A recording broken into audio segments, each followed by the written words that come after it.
Welcome, everyone, to the September 28, 2003 meeting of the Burlington Conservation Commission. This meeting of the commission is held in person at the location of Town Hall. Members of the public are welcome to attend this in-person meeting.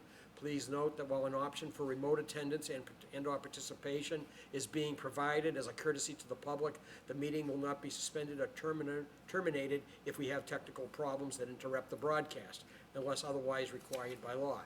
Members of the public with particular interest in any specific item on this agenda should make plans for in-person versus virtual attendance accordingly. Okay, so we'll do the roll call. Please either say aye or present as we go through the names. Okay. We have Kent Moffett, appears absent. Indra Deb, absent. Ed Laturco, Present. Rob Sheehan, Present. Sarah Walensky, Here. Bill Boyven, Present. and the chair for the record is present. Okay, after calling the meeting to order, we have public comment period. Is there anyone physically in the room that would like to say something about an issue not on the agenda?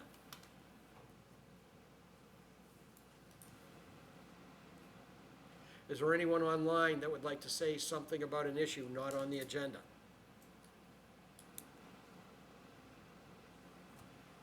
The record should show no one participated in any public comment period being offered. We have the approval of minutes of September 14th, 2023. Are we in a position to, I didn't see I them. don't think I sent those. No. I haven't seen them. Nope. Okay, so we'll have to pass on the minutes of September 14th, 2003. Item 4 is a continued public hearing, notice of intent, 12 Grandview Ave, Town of Burlington. It's the rehabilitation of sewer pump station and force main replacement. Is there anyone here from the town on that one? And they are. Hello, please go through the introductions and who obviously you're affiliated with, and if you'd like to say anything, we'll start with you. Okay, so I'm Megan Cavalier. I'm from the town. With me is Gage Moore, and he's also from the town. And then remotely is Patrick Tyrion and Ryan Angelico from Weston and Sampson. Okay. Would you like to say anything by any party here? I don't think we have anything else that's other than what we presented from last week or 2 weeks ago. That's fine. All right. John or Eileen, did we have anything that we needed from these folks? No, I don't think we had asked them for anything. Everything was pretty clear, both from their actual notice of intent and from the presentation that they gave the last time. This is, as you know, a sewer pump station. It's sewer pump station work primarily, but they're also slip lining the forced sewer main, but that is, they're doing the lining with a slip lining type of activity, which is not very impactful. So we don't really have any concerns about this project. It's certainly a necessary one. It's going to take out a couple of trees, but it's a pretty well-treed area, so they'll just come right back in. So you are not suggesting a replacement for those trees then taken down? I don't think we were. Okay, I didn't hear, I don't remember it from last time. So I think we're all set. All right, so, it's a continued public hearing. Is there anyone on the board that would like to comment on this one any further? No. Is there, and since it's a public hearing, open to public comment, is there anyone online or in the room who would like to comment on the public hearing for 12 Grandview Ave, which is the rehabilitation of a sewer pump station and force main replacement?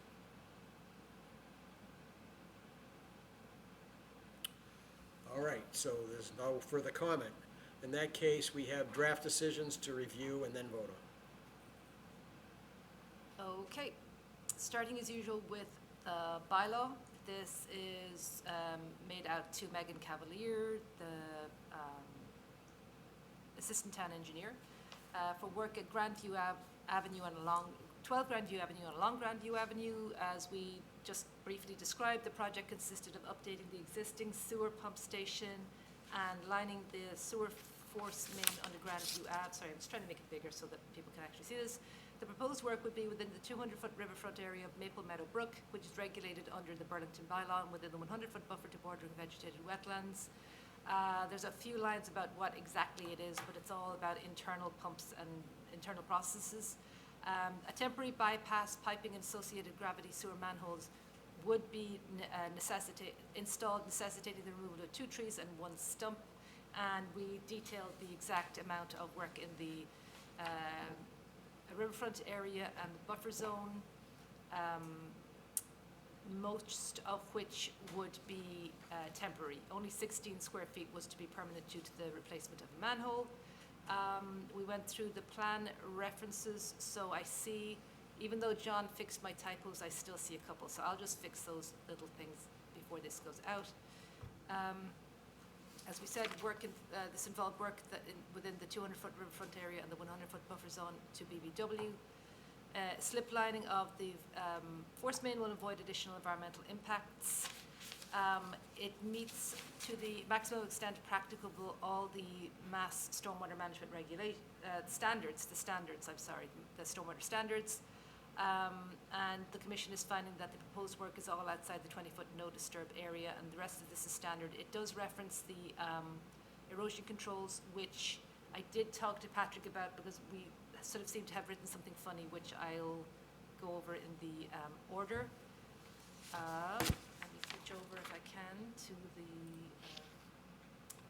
bylaw. Where are you, first of all? There you are. Just making sure I actually have it. Okay. This relists all the plans again, and I'll check for spellings. So most of these are pretty standard, and they're almost exactly the same as the last couple of sewer pump station things that we issued, like for Partridge Ave and Francis Wyman. So there's nothing unexpected here. We are requiring them to give us notice before the activity begins so that we can go out and meet them for the usual checking the DEP sign, making sure they understand the conditions, checking for erosion controls, and we've asked, or as it shows in the plan, compost tubes around the road and hay bales and sediment filter fabric around the pump station site, silt sacks for the catch basins. They should be maintained in good condition. All disturbed areas will be stabilized immediately. There is a hay bale enclosure shown on the dewatering plan, so that if dewatering is to happen here, that should only be done using the hay bale enclosure, and contact conservation if there's to be any changes. If any additional work is to happen, contact the agency before you add anything. Keep the roadway clean. Pollution control conditions, all completely standard, and everybody understands what they are about fueling and pesticides and fungicides.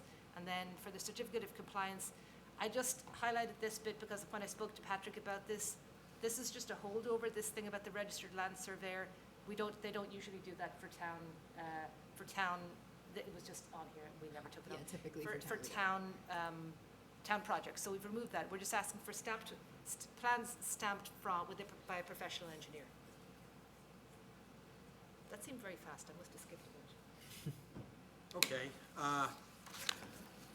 Are there any questions from the commission or changes or additions to the order of conditions or the findings? No. All right. I have one. This is in the riverfront area. Is there a requirement to leave the area with some improvement to the riverfront area? I'm not suggesting that there is something I can think of to do.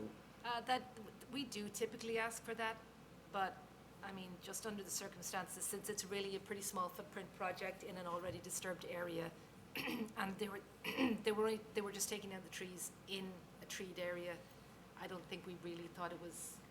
Is that something that should be waived? We could. So it's also only riverfront under the bylaw, so it's not a riverfront under the Wetlands Protection Act, so it's your discretion.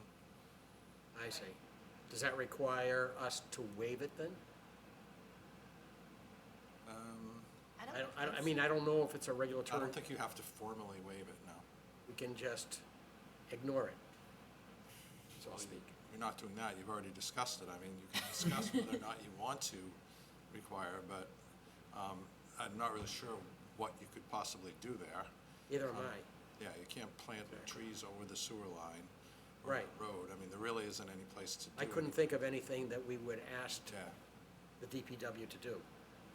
I mean, I can think of something down the They road are as removing far some, as stormwater on that road, but that's unrelated to Yeah. this project. I mean, they could use stormwater improvements on that road. Six but stormwater When that's we a different pay, project. when we pay, Okay. that'll be later. They are removing some invasives, right? That wasn't Some of that discussed, knotweed? actually. Some, Yeah. but not all, and they'll grow back. It's But I not. mean, it's- Oh, just It's instead Jap- of- A temporary It improvement. won't be Yes, removed for when long. they- To get the machine. Very temporary improvement. All right, does anybody in the commission think there is something that could be done as a way of improvement in the area? I can't think of anything. No. No. Okay. All right. Okay, so I think that's the way it goes. All right. Okay, so therefore, I guess we can close the hearing. Could I have a motion to close the hearing on DEP file number 122-690? So moved. Second? All in favor? 500. Could I have a motion to approve the findings under Burlington Bylaw Article 14 for DEP file number 122-690? So moved. Second? Second. All in favor? 500. Could I have a motion to approve the set of permit conditions known as the order of conditions for DEP file number 122-690? So moved. Second? All in favor? Same vote, 500. Okay, so is there anything more we have to do in this, John or Eileen? No, there's no bond because it's a Right. municipal project. Right. Thank you very much. Thank you. We're glad you took time out of your evening to spend it with us. Oh, no problem. 2 years for the next one. Yes.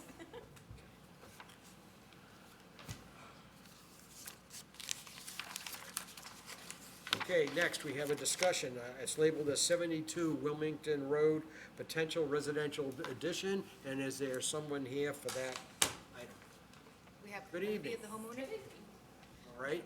I printed, are you sharing, or do you want? I me to will print a share, couple? and you can also pass them out. I can and pass those them out We can if pass you them want. out. Yeah, yeah. I didn't know how many people would be here, so there's only a couple, but So for the record, you, the way it works is you just simply introduce yourself, and if you're the resident, you state where you live, okay. and then you talk as much as you think you need to.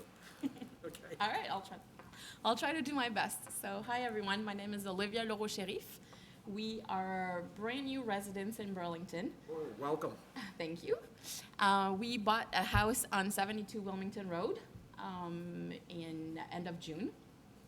And so we're here today because we would like to put it as a discussion, and we're discovering the conservation committee. I've met a lot with Eileen and understanding how it works, because our house would be a lot more workable if it had a little bit more space.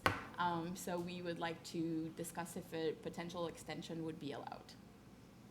All right. And so, I think she's got more to I talk have a to. couple John, of slides, kind of like where. Tell me when to move along. Okay, so yeah, next one. So that's our house. I imagine you all kind of know it. I've seen it on Wilmington Road. Really, the items that we wanted to discuss is that it's a 4-bedroom house, but as it's a tri-level, there's really a lack of like kind of space, living space into it. And I've shared a couple of pictures of inside the house. So we would like to potentially do a 4-season sunroom in the back of the house to extend it with ideal size. I've put like 20 to 60 feet wide, and because it's a tri-level, we would like to do it at the same level as the living space, so it'd be an above the ground. We've contacted a couple of contractors to kind of get an idea of how it would be done and how it would work. So they've all suggested to have it on helical piles, which apparently is less invasive, and I'm not super strong on it, but less invasive in terms of ground space and nature. So that would be how we would like to potentially move forward. If you want to go to the next slide. That's the back of our house. Did you go to the presentation view, Eileen, on it? It makes it bigger. Remind me how to do that again. Oh, we have prints here. Bottom right here. Oh, you know, The other one next? Oh, sorry, I can go back. Yeah, I mean. Oh, there it is. That will work. Bigger now. So that's the back of the house. So what happens on this property is that we have a stream No, fine. that crosses our property. So as you can see, that's the back of the house on the first picture where there's the 4 windows so on the right side of the house, there's basically the kitchen and that's the living space. So this is where we would like to open under that 4 window to make it the room on this side. And that's the back view with our stream. That's further down after the brook, and at the beginning of the brook. And then I've kind of done some drawings to kind of give you maybe a bit more of a visual on the next slide. So that's kind of how our property looks like. There's the house. So on the first side, we're about 40 feet away from the stream. But where we would like to do it, we're at 53 feet away from the stream. So if we were able to do that addition on this side, it'd be where it's further away from it and would be able to kind of expand a little bit that living space on that, in that area. And I think that's kind of it. I've put together like, a couple of different things, but that, we would obviously work with someone local that would provide engineering design, that would request all permits, set into inspections, take care of all removal, disposable, seal and flush to make sure that there's nothing that, and then really install those galvanized that. And then she had a nice little thank So you. I don't know how, this is my first time doing this, so. this is pretty good. Is doing it? great, Oh, okay.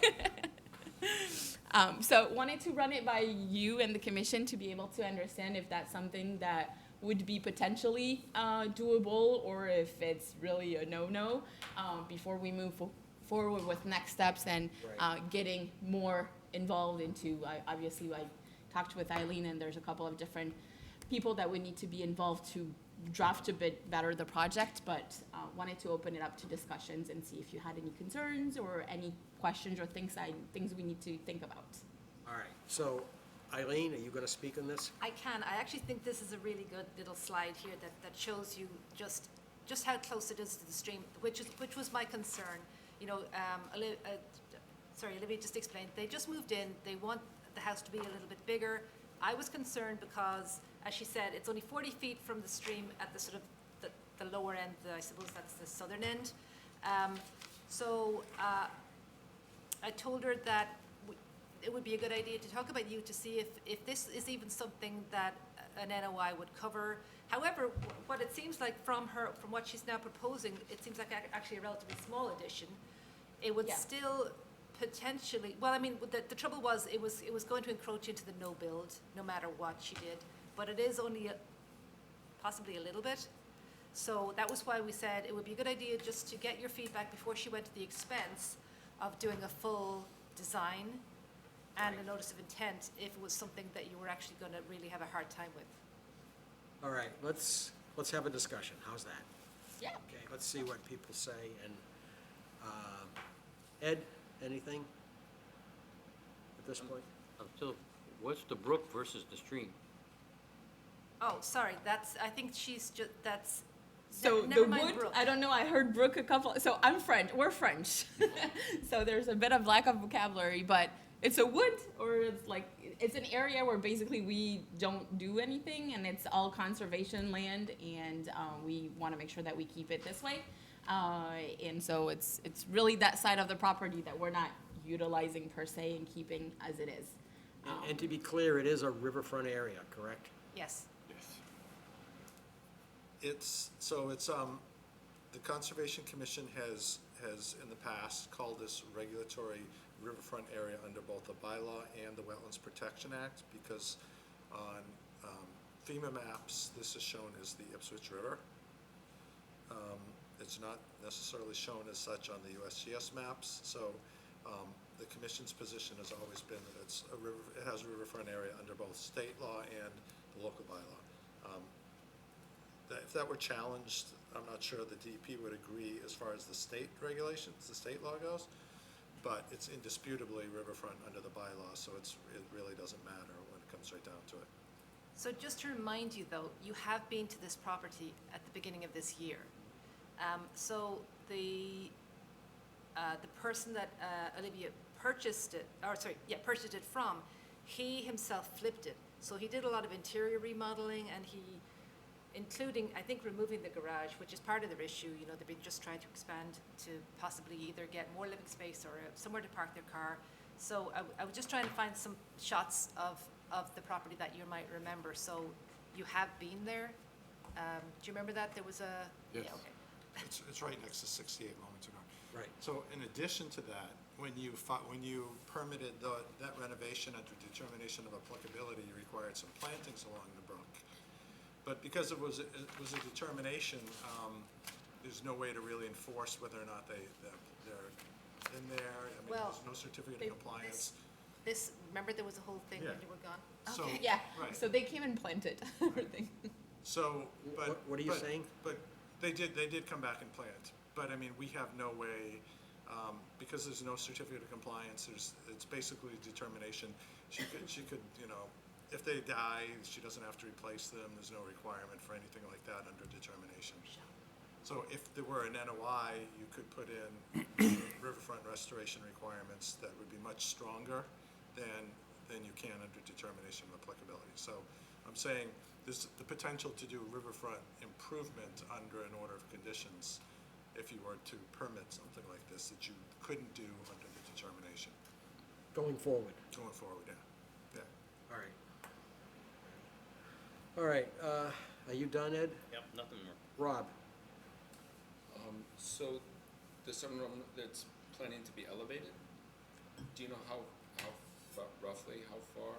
It's not super high. If you go back to the first slide where there's the picture of the front house, it's basically, we have 3 steps in the front, so it's kind of just to put it at that level. So yes, because it's a tri-level, so see, we have the first one. Can I stand up and show? So I believe when they redid it, that used to be the garage, and they transformed it into a 4-bedroom. So now it's a 4-bedroom house with no living space. So those are bedrooms upstairs, and then so that second part of the house is going to be the main floor where we have the living room, kitchen, and everything, right? So it's only this little part. So we would just do it basically from the height of those 3 stairs that we have just on the other side. So if you go maybe to the Yep. next level of slide where there's the back of the house, That one? right there. So we would basically level it open right here, make this a door, and have it as, so this is our basement, so it would come at that level where you have this separation from the footing and the concrete. So it wouldn't be super high, but it would just align to make it a floor, or kind of more of an open floor plan, and have a space for a living room and a dining room, which we currently do not have at all.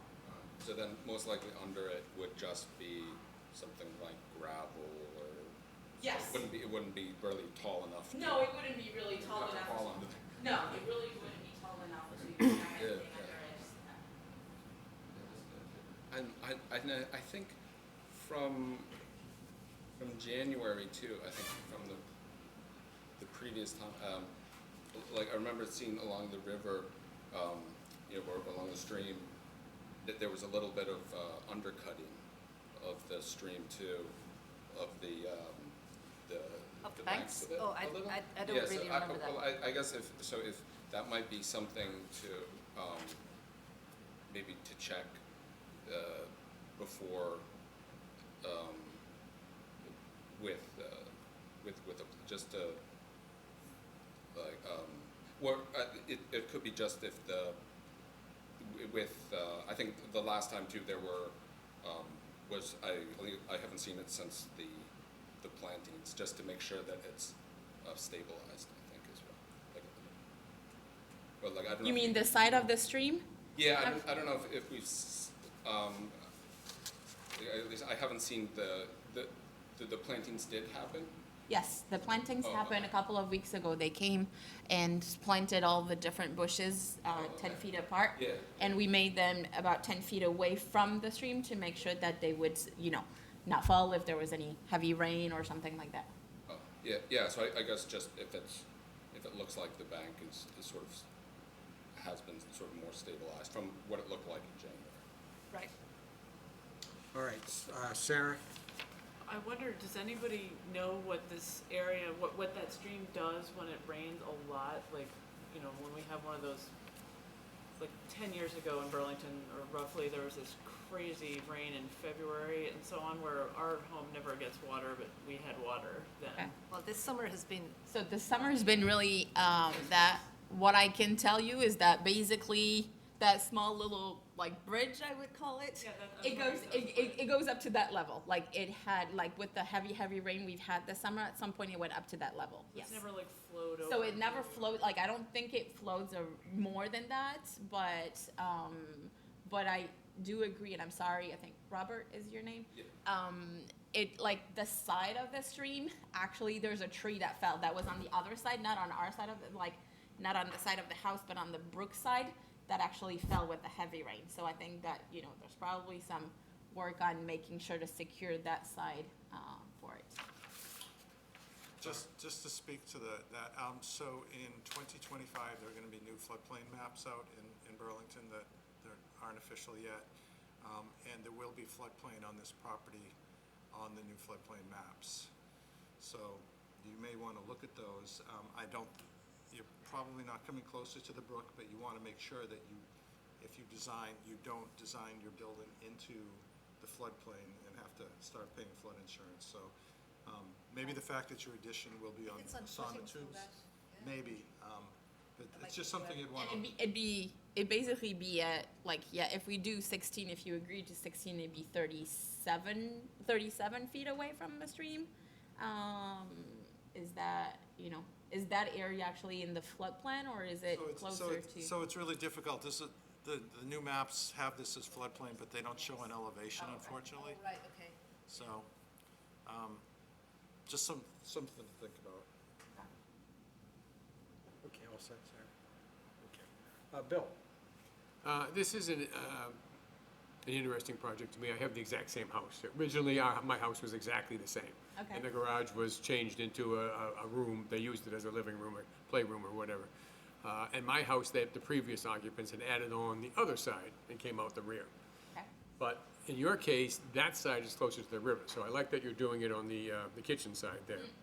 And your current house sits 40 feet from the river, and the new addition would be 37, so it's really not that much closer than what is already, approaching the river. It's clearly in a riverfront area, because that's 100 feet for the inner riverfront, and then 200 feet total. But on sonotubes and, without disturbing anything else, I think it would be doable. That's all I got. Yep. All right. I have exactly the same house as well. Okay, thank you. Tri-level house is very difficult to add on to, because you can't go straight across the back. Yeah. It's not quite that easy. As you look at the front of your house on the right-hand side where the garage was, what is behind that lower level? Is that a family room? So no, they made it all Or like these, a in long. other words, are these bedrooms down here? No, so the first one is a bedroom. The other one is more like an open space. So we have the three, like the stairs coming from the living room from the other plan, and there's more like an open area right there where I've put my desk to work, basically. I call it like a family room, and, Oh, okay. okay, and down, I have a similar area where the garage or the carport might have been.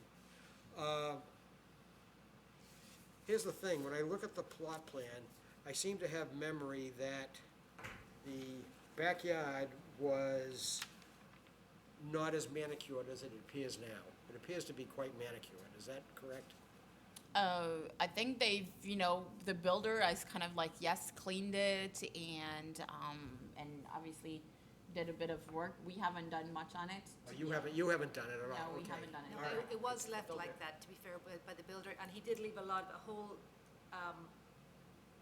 lot of wood chips which he seemed to describe to me that he thought that they were kind of supposed to do that in Yeah. the 20 feet, and, or maybe it was you that said it to me? Yeah, that's what I was I told. don't know where they exactly got this idea, but. I don't know about wood chips, that's Right. sort of new to me.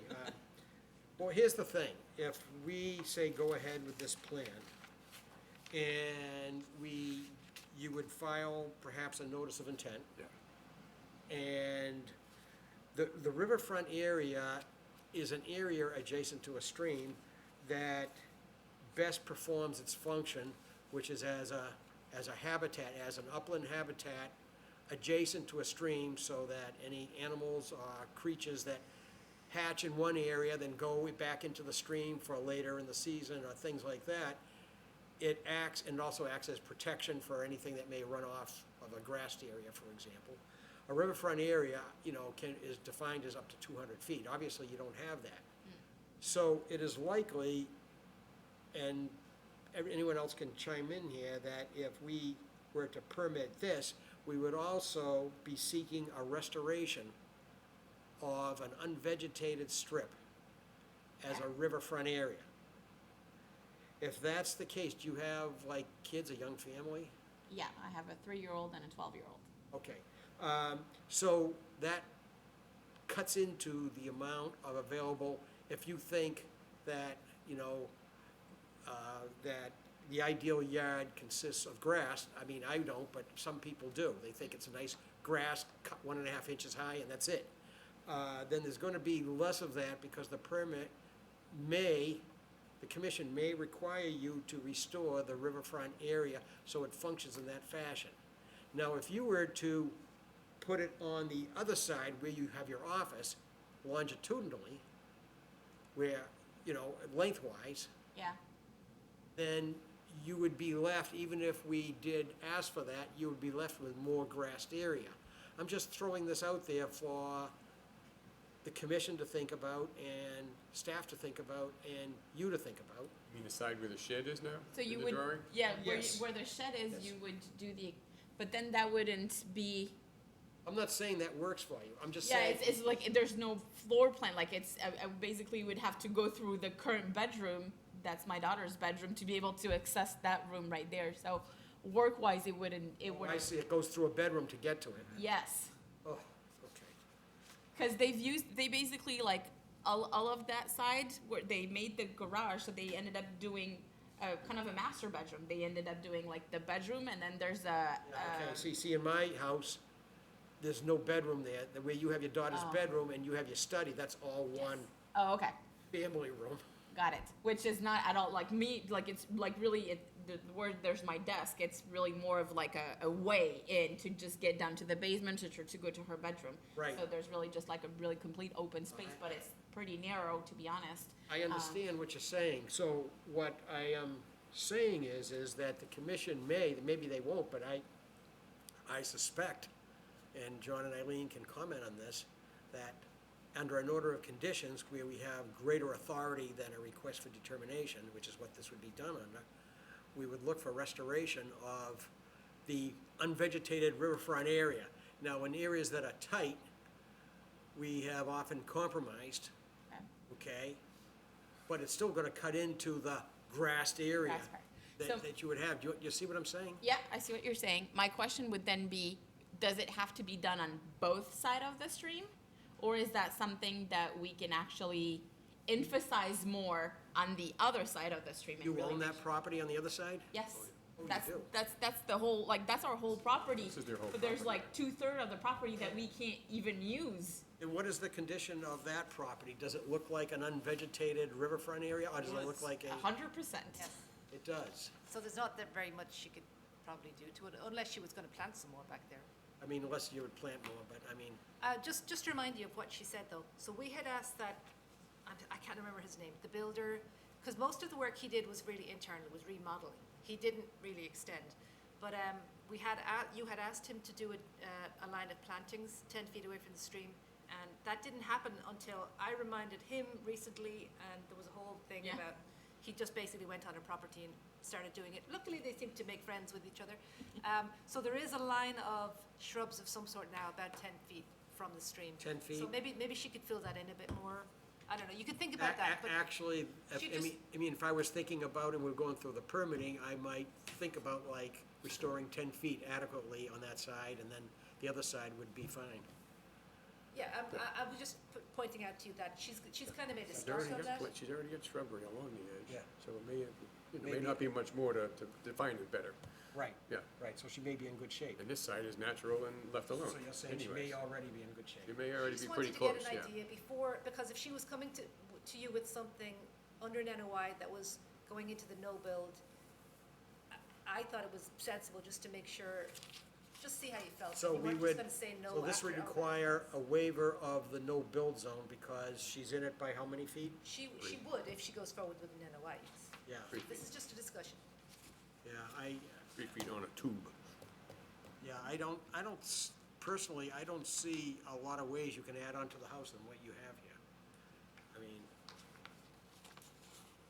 So you would say, How far are you from the other side? oh, okay. On the side where your kitchen is and living room to your line, it's very close, isn't it? No, from that area to the other area, there's actually measured it earlier today, 24 feet.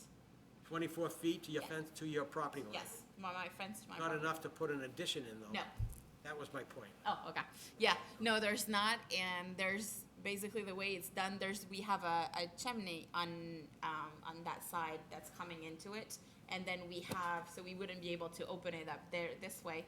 And then it's the kitchen, like the kitchen is kind of an L, and the L is on this side of it. So I would require to then completely destroy the kitchen on top of the extension. So All right, okay. I understand now. So, Eileen and John, do we need a vote or all on this, or do we? No, I don't think so. Unless you prefer to, but this was just to get an idea of, as I said, I think we were both So here is it, let's before be, she went to a whole lot let's of be clear. expense. Are we as a commission saying that we would entertain the addition for an NOI without an issue? Not to say without an issue, but we would entertain a project as described in, Yes, I would say it's not a waste of money to come before us with a notice of intent to put on that addition. Okay. I think it can be constructed and satisfy the demands of the commission. all right. Thank And does anyone else feel the same way? You do? Rob? Yeah, I definitely think, you know, it's capable of living with the stream and, you know, respect the environment and everything, yeah. Sarah, how do you feel? Yeah, I guess so. I mean, especially if there's like that revegetation idea so that it's like a wild area next to the stream instead of just manicured chem lawn up Yeah. to the stream. Yeah. Exactly. So you might have, I don't know how much, but you might have a strip, for example, 10 feet on that side that should be densely vegetated with additional shrubs, maybe not, might be fine the way it is, I don't know, but, Okay. but if you can live with that and the yard that's left, it would seem that the commission is saying they have no issue with you going forward. okay, thank you very much. How does that sound? Sounds great, actually. I think you just got a green light. Yes. Yeah. Well, thank you very much. It was definitely a pleasure. Yeah, it was our pleasure to meet you. Welcome again to Burlington. Thank you. And we don't get everyone who makes a nice presentation. like Really? this. Yeah, this is really I good. didn't really know how to do this, so I. Oh, your first time out, it came out It very came good. out okay. Okay. Thank you very much. Thank you. Okay, now we have a request for minor engineering change, 84 Wilmington Road, revised driveway infiltration, DEP file number 122-683. Is there somebody here for 84 Wilmington Road? I don't think there is, but I told them that they didn't necessarily have to come. So this is, you have an existing order of conditions. This is just a few houses down the road from the one you were just talking to. And this one was the tear down and rebuild, if you remember, had the line of arborvitae's across the front, it's across from the plaza. So they have asked, and I've actually given them approval because they need to get construction going to get occupancy. to replace the hatched area to the right of the house, which was previously approved to be pervious pavers. Instead, they're just going to put in a stone trench along the back and have it pitched towards the trench. The resource area is pretty far in the back, so the water won't go towards the street, it won't go towards it won't reach the wetlands or the neighbor's property. So But it'll be paved. it will be paved. So it was gonna be porous pavement, Whereas pavers. yes. pavers, Yeah, and now it's going to be, it'll be pavement with Pavement. with a stone trench around the outer boundary, all right? pitched towards the rear, away from the, This is the one with all the arborvitae's in front, right next to That's the one? that's the one. yep. And what is your recommendation as a minor engineering change? I think it's very minor. It's in the outer riparian. The water will still be infiltrated long before it reaches any resource area or anything like that, so I would recommend approval. All right. Anyone on the right want to say anything more about this? Just curious what was wrong with the pervious pavers? I think it might have been Maintenance? financial. I think they turned out to be horrendously Yeah, it was expensive. really expensive. After building everything else. Yeah, Yeah, this is a rather substantial house they built. yeah. I do remember the applicant, I do remember them talking about this. Okay, all right. Bill, anything on the left? No problem with it being paved, as long as they're capturing the water, I think it's fine. The chair has no problem either. So, could I have a motion to approve a minor engineering change for 84 Wilmington Road as discussed, to revise the driveway infiltration, it's DEP file number 122-683. Nope. Second? Second. All those in favor? That's 500. Okay.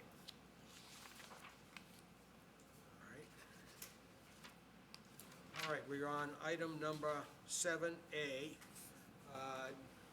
Notice is given that the commission will hold a public meeting, during which time we have a request for determination of applicability filed by Ben Finnegan of Finnegan Development for proposed monitoring well installation within the Vine Brook riverfront area and the 100-foot buffer zone to bordering vegetative wetlands. The property is located at 225 Middlesex Turnpike, and we will thereafter issue a determination. The application is being heard under both the State Wetlands Protection Act and Berlin Bylaw Article 14, and anyone can obtain a copy of the application by writing to conservation@burlington.org. So there are folks here for this one, for the monitoring wells at 225. None of these, I'm on the WebEx. I have COVID. Megan Emmer. All right. And I'm with Stack and Burn. so please introduce yourself and who you're with, and then you can talk, yes. I'm Megan Emmert with Stack Environmental, and we're working with Ben Finnegan. We're their environmental consultant. He's planning on purchasing the property, and we would like to install the monitoring wells as part of his due diligence, making sure that the site is relatively okay for purchase. Right. All right. And John or Eileen, do you have comments for us on this? Okay, so if you're not aware, this is the Kent Cottage property. The area has had a lot of historical contamination. As you know, in the past, we had an order of conditions to dredge a pond a little further to the north from here. There have been various remedial activities and, exploratory activities in the past. These particular monitoring wells will be in buffer zone, and as well, they will be within riverfront to at least regulatory streams.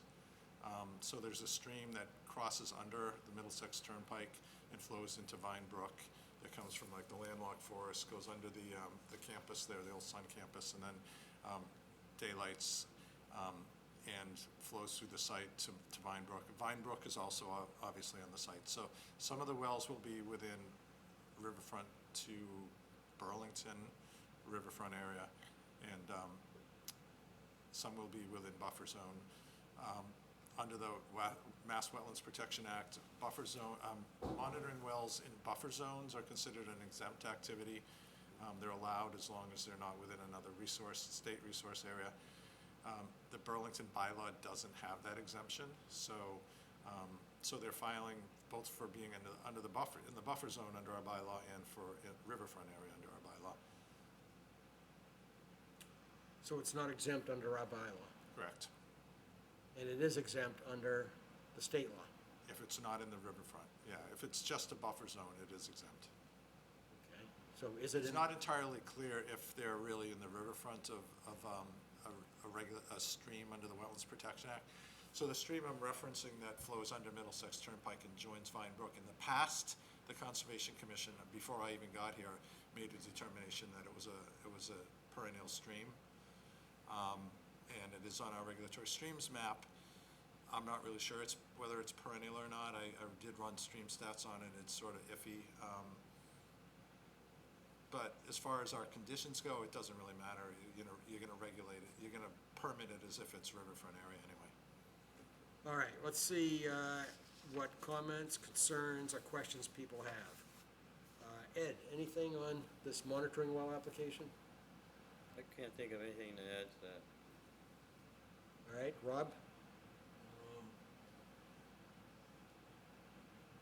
I guess I had some, maybe it's just some general questions about monitoring wells, like how deep do they go? I guess, like, what's the intended depth?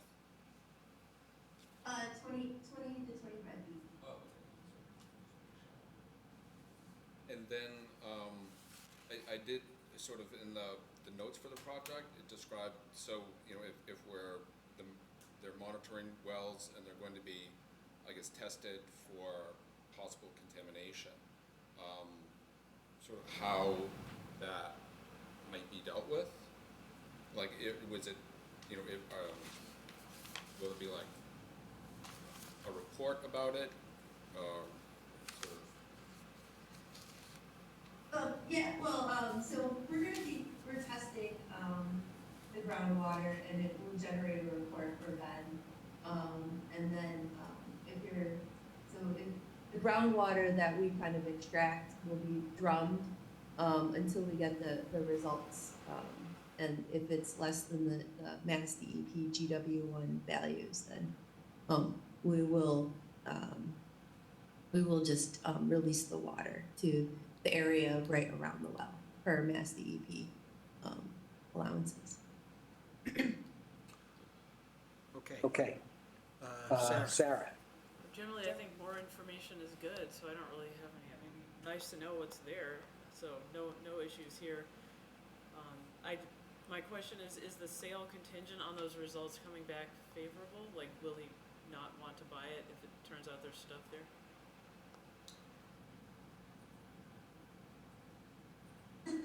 We're just there, we're the scientists looking at, the groundwater conditions. So the intent is to sell it? Sarah?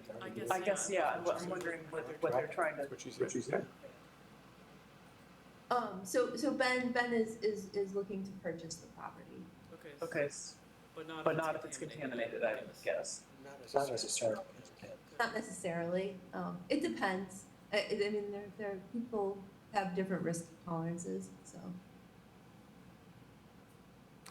All right, Bill? Specifically regarding the wells, how much work is there involved in getting to the location of the well and then drilling it as far as disturbing the, whatever environment might be there? So it'll be just a rubber tire truck driving up to the locations. We don't plan on moving any vegetation or Okay. or disturbing anything. And as long as the ground's solid, we wouldn't be, there's no ruts or anything that we anticipate, and we won't be tearing anything up.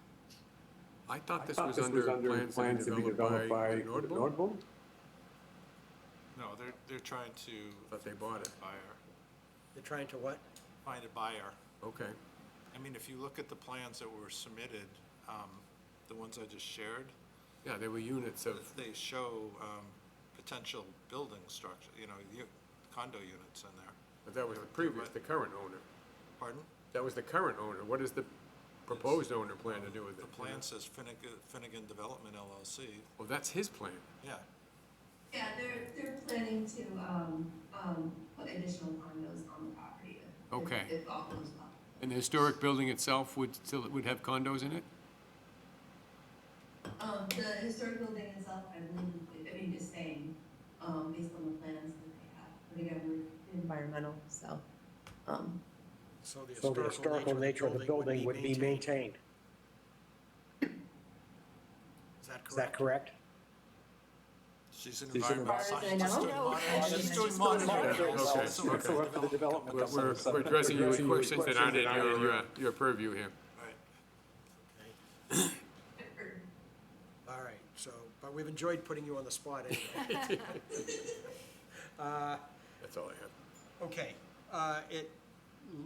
so as a follow-up to Bill's comment, if there is vegetation destroyed, like in well number 7R, which is further closer to the wetland, it looks like, do we have a commitment that, I guess we can condition it, that you will replant and restore the area? Seminar is actually an existing well already. That's an existing well, so Existing you're well, not so you're going not out going there? out there. Nope, just those 3 locations that are black. Oh, okay, Yeah. Okay, all all right, right, so so, are you are you expecting, expecting- so if there is vegetation destroyed or the area is disturbed, would you refix it because of the rubber tires, if it digs it in? Yeah, we would tamp down the soil and reseed it. Okay, okay, so so I I think think our our, condition, so you wouldn't object to, if that happens, to having a condition that says what you just said? Yeah, no, I wouldn't object to that at all. Okay. okay, All right. all right. All All right, right, so, anyone else have any comment on this one? This is for a monitoring well application at 225 Middlesex Turnpike. And, anything further from anyone? No. Then we have a draft decision for a negative conditional determination to consider. We'll go through a quick review, then we will put it to a vote and get you on your way. Share, are you reading? Oh, okay. So I'll read it out just because I guess John doesn't have his glasses. Okay. What was that? I'm just giving him a hard time. Let me fix a typo I had there that Megan pointed out to me earlier. We had written down that they were proposing to install 5 monitoring wells. It's 3. It's 3 monitoring wells. She clearly said that just now. 3 monitoring wells using hollow-stemmed augers mounted on a particular truck. Drill bore diameter would be 9 centimeters, so the PVC wells would be 2. Did I say centimeters? 9 inches, and the PVC wells would be 2 inches in diameter. Anyway, several of the borings are are located within the 200-foot riverfront area of Vine Brook and a tributary to Vine Brook and within the buffer 2 wetlands. And as John explained, these are exempt under the wetlands regulations, but not the Burlington Wetlands regulations and bylaw. So the commission is finding that the installation would not detrimentally affect the wetlands. With the following conditions, all excavated soil shall be disposed of in a legal manner.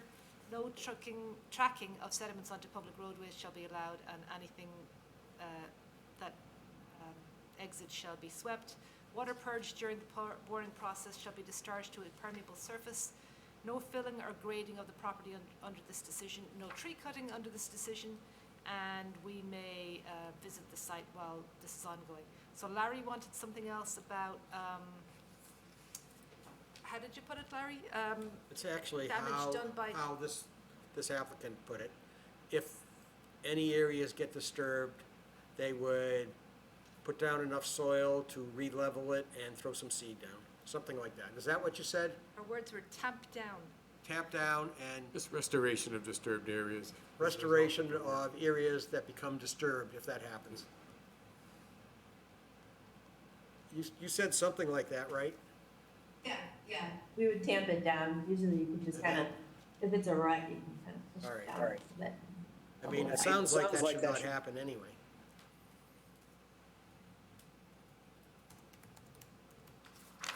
Right, something like that. Is Okay. it disturbed by tires, or does it matter? We'll just leave that All right, disturbed. so Okay. are we all set? Yeah. Okay, could I have a motion to issue a negative conditional determination under Burlington Bylaw Article 14 in the State Wetlands Protection Act for the monitoring well installation activity at 225 Middlesex Turnpike Extension? So moved. Second? Second. All in favor? 500. All right, you're all set. Thank you very much. Thank you very much.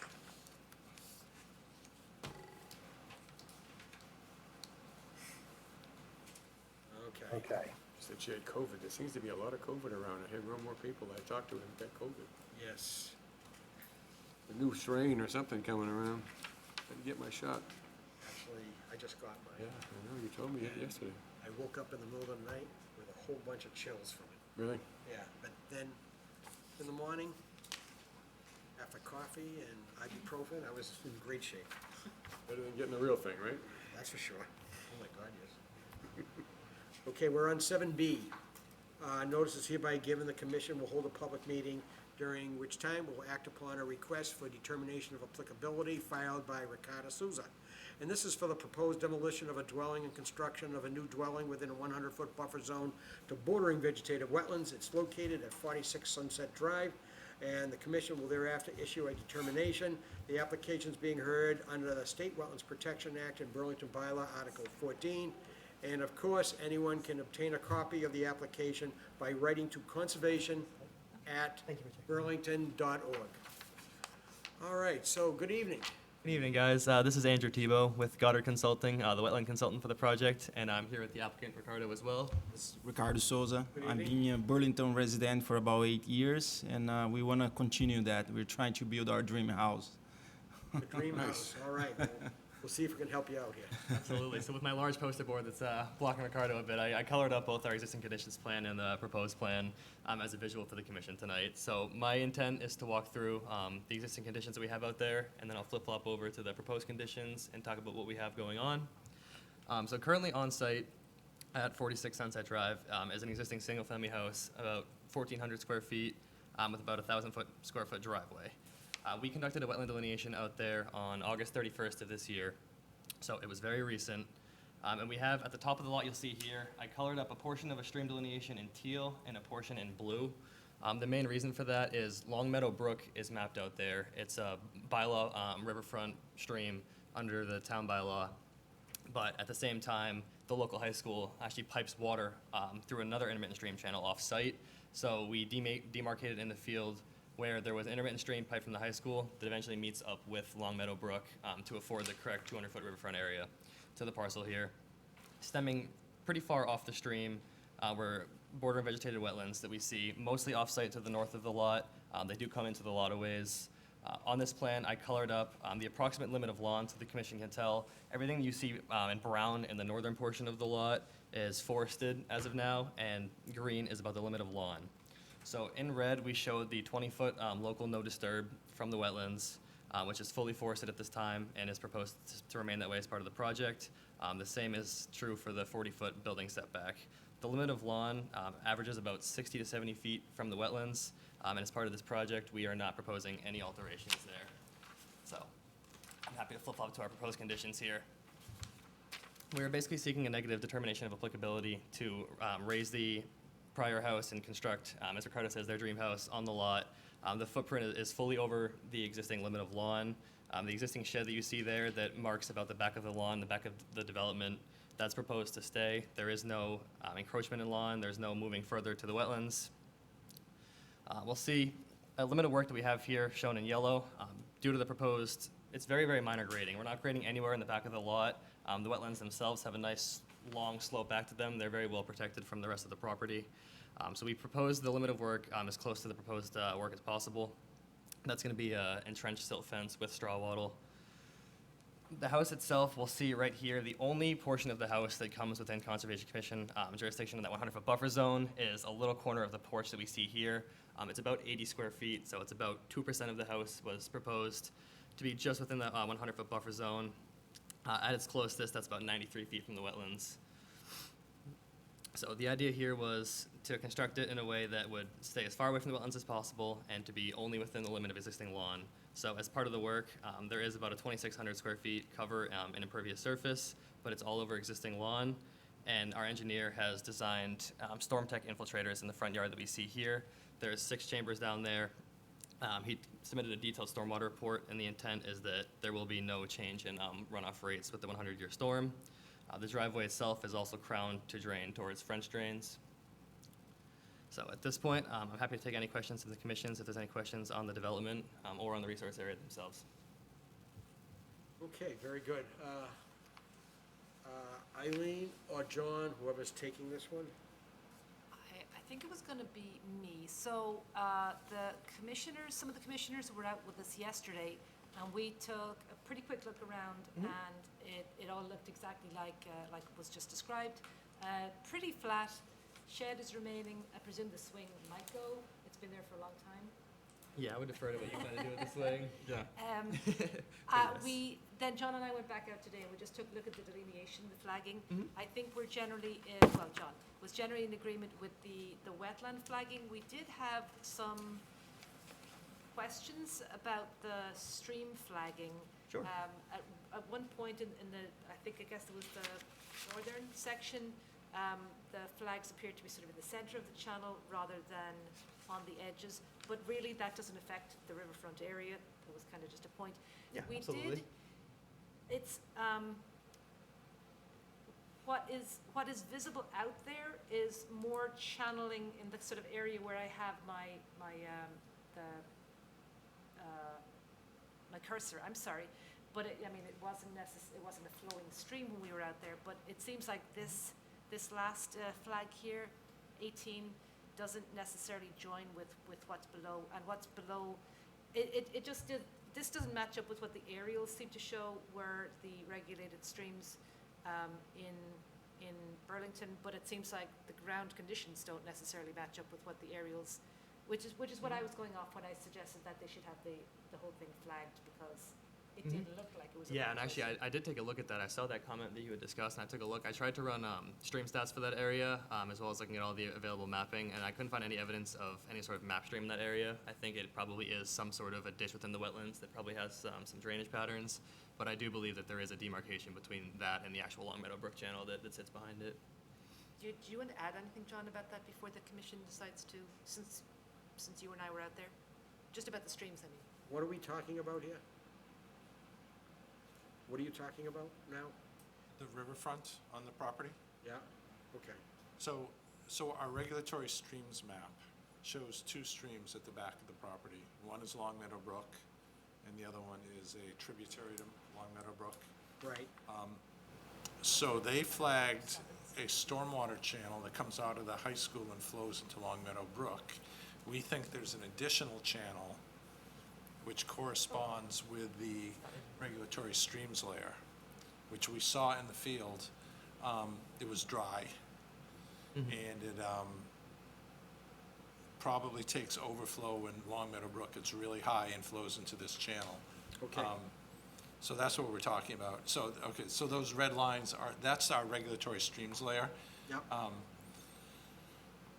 The one on the left is Long Meadow Brook, which is the brook that flows out of the high school, then flows down to Barber Circle, and then, Right. Down to Vine Brook eventually. The other one, so he has the one on the right flowing into Long Meadow Brook. So rather than coming down and going straight down, he has it going across and joining Long Meadow Brook.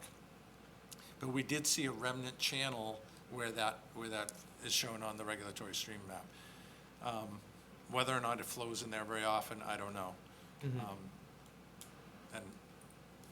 Okay, thank you. for the purposes of this filing, it's probably not critical to make that determination. Okay. So basically what we're recommending is that we don't approve a riverfront area delineation on this, just the BVW delineation. Thank you. All set? Yes, yep. Okay.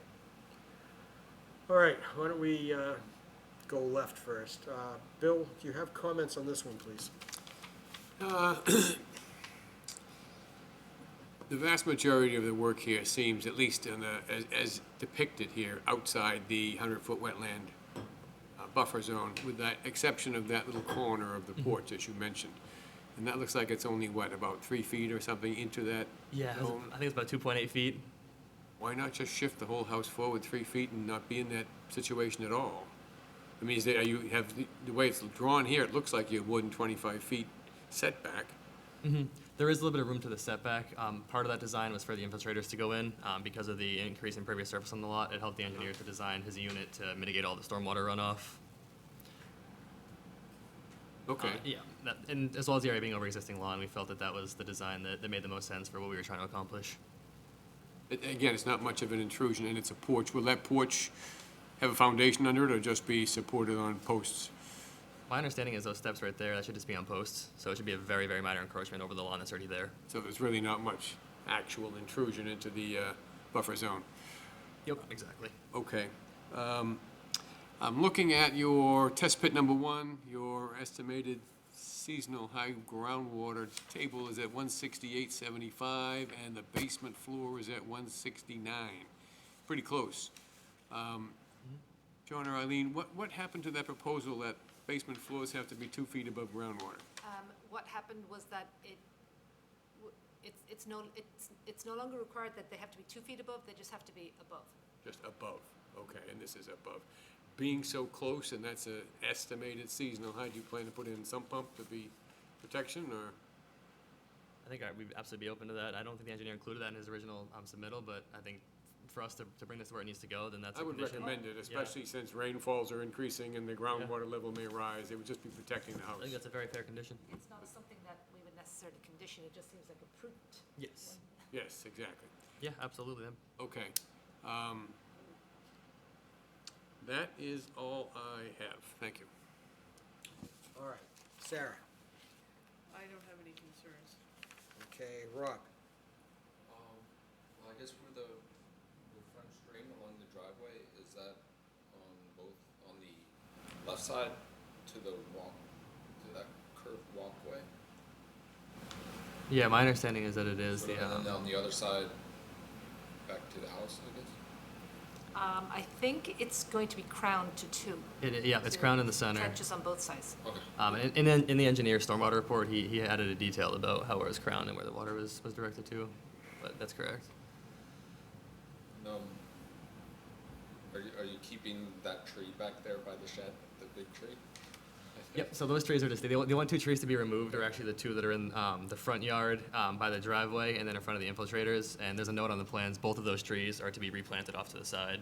So any tree that's coming down is part of this. So there's only 2 coming down and we're adding 2 more trees back in. So, sorry, can I just jump in there? Yes. When you said they're to be replanted, you just mean those trees are going and you're putting in fresh new trees? You didn't mean you're moving the existing ones, right? No, yeah, exactly. I think the survival rates of that would be too low. So we plant either the same species or a similar native as approved by the Conservation Commission in these cases. Yeah, definitely a native, because those are Norway. Yes. Yes, it's actually a good one to remove. Yeah. Eileen, can you go up to the detail just below that? There's a detail drawing. Below that one, yep, I will. You know, right there on the far right, it's off the screen. That's the driveway detail right there in the upper right. Good, I was just Oh, gonna. perfect. It shows it pitched with a drain on both sides. Yep.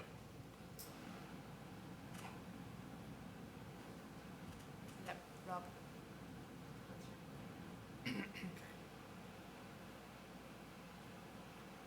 All right. Rob? Well, I guess I just was, I thought another sort of interesting thing was the drainage pipe that sort of goes across into that. So that's coming from the gutter on one side, or would that be from the roof? Like in the Are you saying where would it be from? no, like the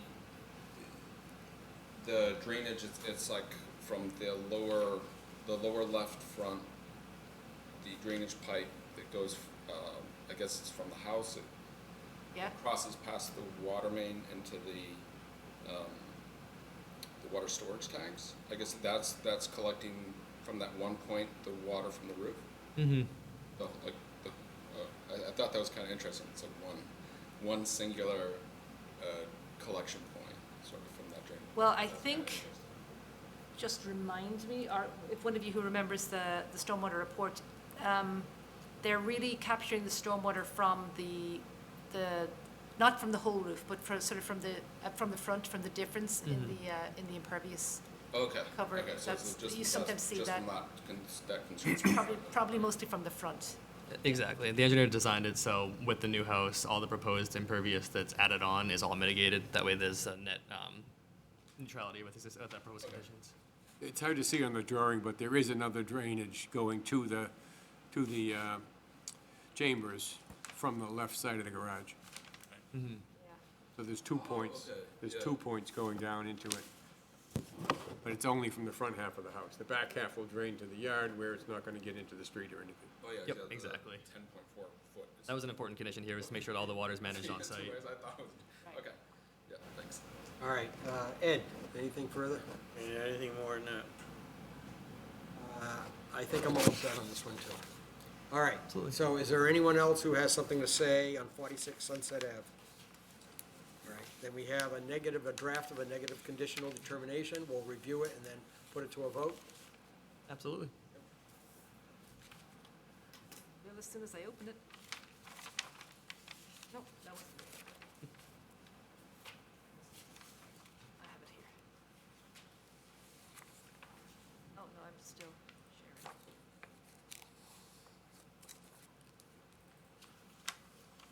Okay. Nice and big. So I squashed the whole plan set down into just a summary, hope you don't mind. Applicant proposed to demolish an existing residence, construct a new residence, as we just described, with some of the work within the 200-foot riverfront area and the 100-foot buffer zone to bordering vegetated wetland. The applicant proposes to remove 2 existing trees close to the frontage and to replace them with 2 new native trees. I had actually said later that I was suggesting that we might say 4, so maybe we'll discuss that as we get further along. This is the description that I was trying to get John to explain it better than me. The streams and wetlands were flagged across the rear of the property and property behind and presumably surveyed onto the reference plan. While the Commission generally agrees with the wetland delineation that's on this property, it finds that 1, some of the Long Meadowbrook stream flags are placed within the channel, not on the bank, and 2, the stream flagging should have been continued further south. Additionally, there was a channel closer to the work area that may be Burlington Regulatory Stream. According to the regulated streams map, the work would be within the RFA regulated under the bylaw and the buffer to their, and also the buffer to their associated BVW. The proposed work was approximately 93 feet from the BVW and perhaps 190 feet from the nearest stream. Just the western edge of the porch and some of the proposed earthwork was located within the buffer. And then for other findings, we talked about the stormwater management of this house is being regulated under the erosion and sedimentation control bylaw within this determination. The new house would have a total increase of 2,600 square feet of impervious surface, and a bed of 6 StormTech chambers would take basically the front half of that from up to 100-year storm into those chambers. The driveway would be crowned and drained to stone trenches. And then the conditions are pretty standard. They're saying erosion control barriers shall be installed around the limit of work. 2 trees may be removed under this determination. As I said, we had suggested 4 native trees shall be replanted in partial mitigation for disturbance in the riverfront. Since they do have room in this property, just to make it clear, unlike the town project, which was very, very, very much tighter, all construction or demolition materials shall be disposed of off-site in a legal manner. Be careful how you stockpile, make sure it's away from the road, no tracking of sediments onto the road, and if that happens, please sweep the road, and no filling or grading of the property beyond what's required for their approved work. Do not dump lawn clippings in the vegetated wetlands. There is some lawn clippings right at the edge of the wetlands now. Maybe just take that out. No invasive species shall be planted anywhere in Burlington. Rooftops shall be infiltrated as described in the plan. And if you are considering changing that, please run that through conservation first. No downspouts to the driveway. The new driveway shall be pitched to the stone infiltration trenches. Oh, it looks like we repeated the no changing grades. Sorry, I'll remove one of those. Pesticides, herbicides, fungicides should not be used within 100 feet of the wetland unless otherwise approved. Yes. So I had added presumably surveyed, so just, were the wetland flags surveyed or were they done by GPS? Yes, they were. The survey was Real Map Info. We worked with them. Yeah, they were all surveyed. Shall I remove the presumably? Yeah, you can, yeah. Do we, All right. not telling you how to do your job, Larry, but I just, if you wanted to discuss the trees, whether it's just 2 or a couple of extra. All right. How does the commission feel about, what does the decision say now? 2 trees? I think they were just saying that they would take out 2 trees and they would replace them with 2 trees, and I'm just suggesting you might want to add 2 extra trees. Do you object to that? No, I think my wife want to plant as much tree as she can. No. All right, so why don't we add in the There 2 you go. extra We'll talk about trees? what That's native great. trees we do. Yeah. All right. Because you're obviously taking down mature trees and putting in small trees, so 4 would be better than 2. All right, that would be great. And some better species. Let me ask, well, first of all, does the commission have any changes to these conditions? No. Let me ask, how do you ensure, the paving comes at the end of the project, right? The paving of the driveway. Okay, how are you going to ensure that the company you hire is going to crown it according to plan? How is that done? Like, I mean, if he just goes and doesn't look at the plan, he'll just... So how do you ensure that it is crowned the way your picture says it? I believe the engineer in his reports actually required an inspection of it prior to getting a permit for it. He himself, I work with this engineer a lot. He does excellent work. Usually gives a detailed operations and management plan and inspects these things himself. I'm just to ensure wondering compliance. if, what I'm trying to get at is whether we need a condition that requires the engineer to be present at the beginning of the paving or something to make sure. I don't know how to express it, but, you know, I mean, oftentimes we don't get a driveway the way it looks in the plan. Sure, I understand that. Similar to And so I'm monitoring. just wondering, what can we put in here that will ask them to comply with, that would help ensure it? But we often ask for spot grades to make sure that the installer knows exactly what's expected.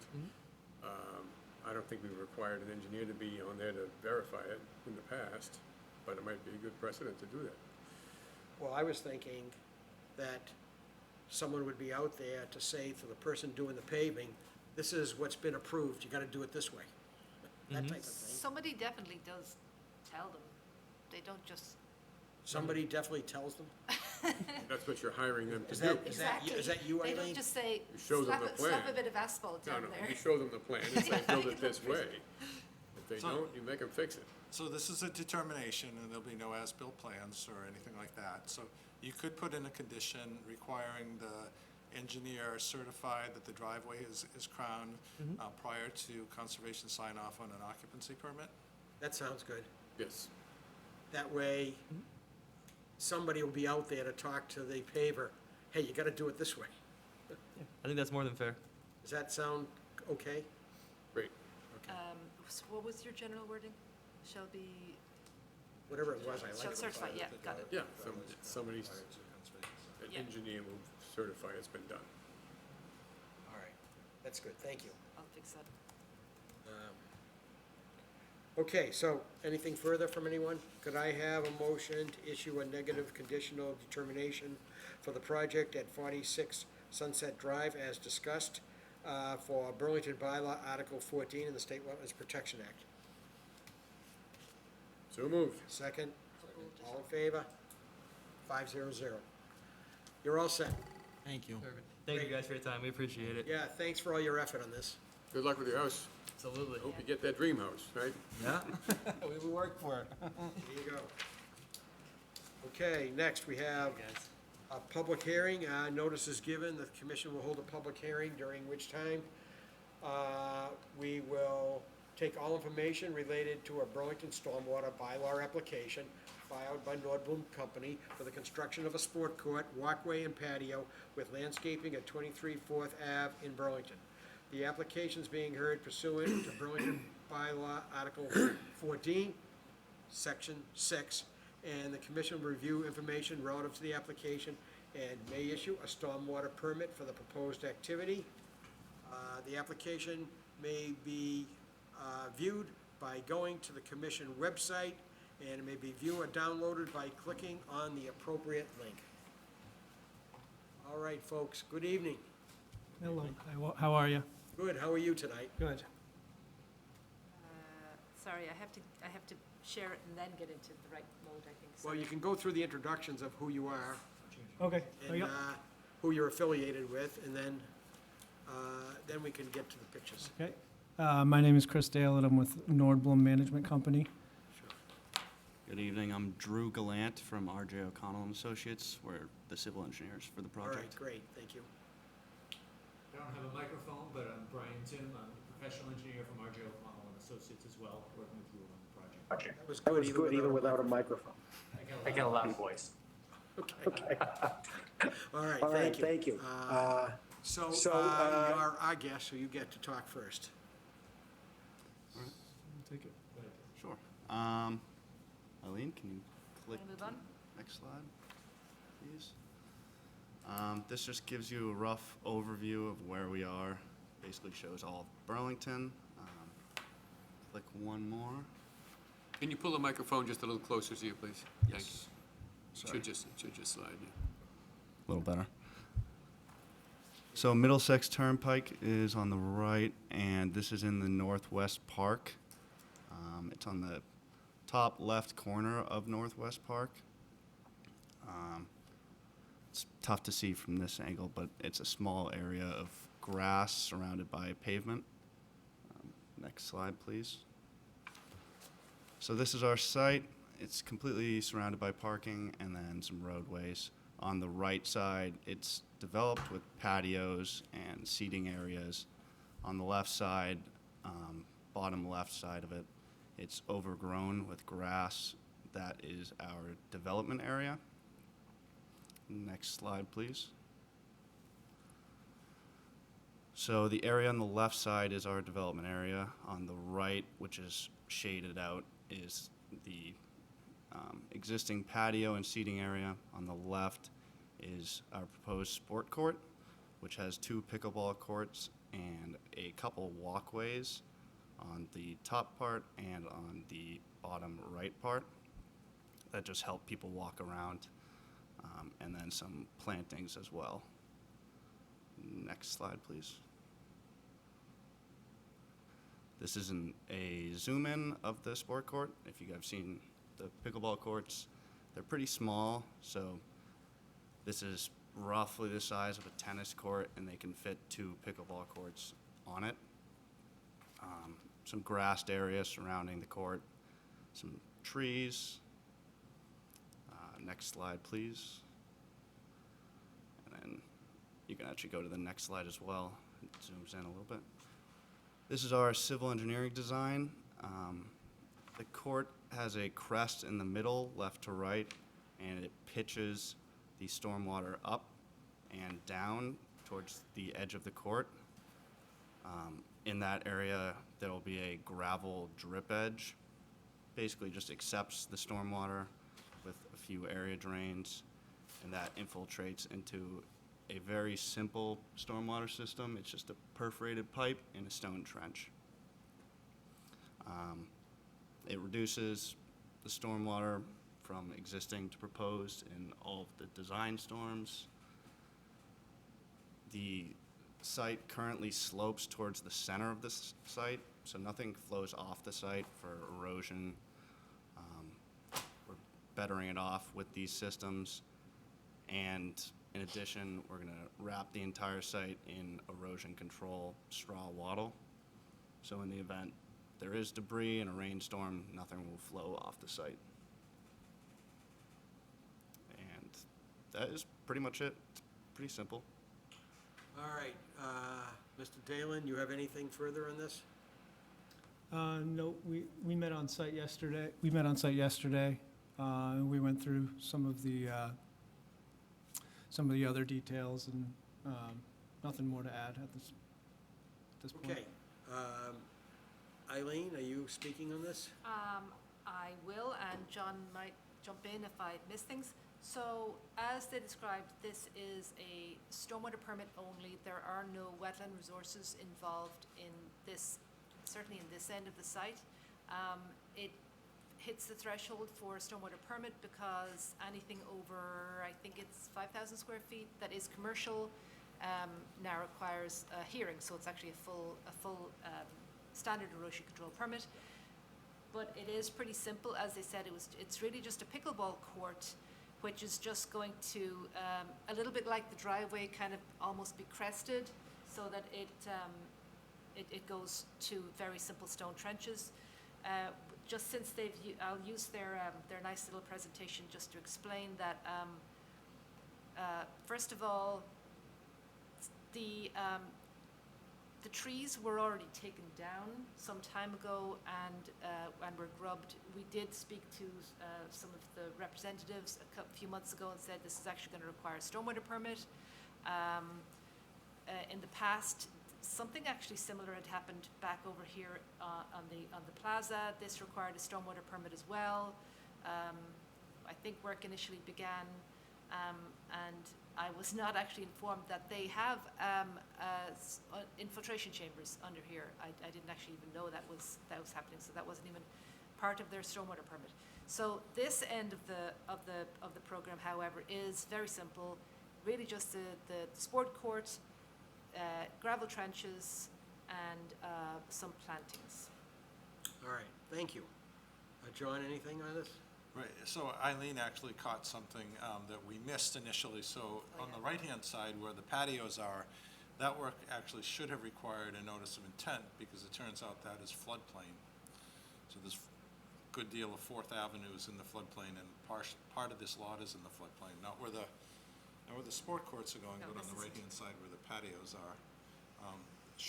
We should have actually had a notice of intent for that. But So essentially, we didn't catch it and they didn't catch it? Yes. Okay. We didn't Yeah. catch it either. Okay. Yeah. All right. Fine. Let's start over there. You have any comments regarding stormwater? No, we pretty well covered a lot yesterday. Right. All right, Rob, do you have any? Sarah, anything on this one? I guess just a question, why this doesn't need the storm tech chambers and why the perforated pipe is enough here?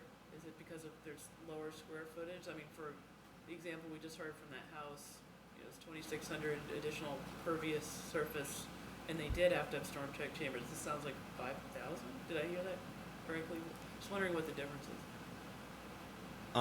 To be honest, it's cheaper to install these, and it's probably better for the stormwater to be spread out over a large area, as opposed to the storm tech chambers that basically just compile the water in one location. It's going to be widely used. I just figured they were the industry standard, but I don't really know. They do work well. There's, more than one way to solve it, but. I suspect the soils here are really good. There's no wetlands nearby, so they probably have very, very good infiltration here. And on the right-hand side of the sport court, what looks like it, if you just look at that, it looks like it may be a basin to the right of that. Just on this, it's actually a little knoll. So that's not a depression, it's actually a raised area. I'm not really It's sure. a raised area. I'm not really sure the purpose of it, but yes, so it's. Okay. I was also just going to say to Sarah that for houses and for certain commercial projects, it probably also makes sense just to put things underground and in a kind of a compact sort of form, just because you're saving space as well by putting things underground, whereas, spreading it out does make a lot of sense in other ways too. All right. All right, I guess we're to Bill. Bill? Yes, you mentioned when we were on site that the pickleball courts had actually been requested by, was it the planning board or the? I believe it was the planning board had requested some public pickleball courts. And, I mean, your presentation didn't even mention how many trees have been cut. How many trees were cut for this project? For this one right here, there was 13, I think it was 13 trees, Okay. 13.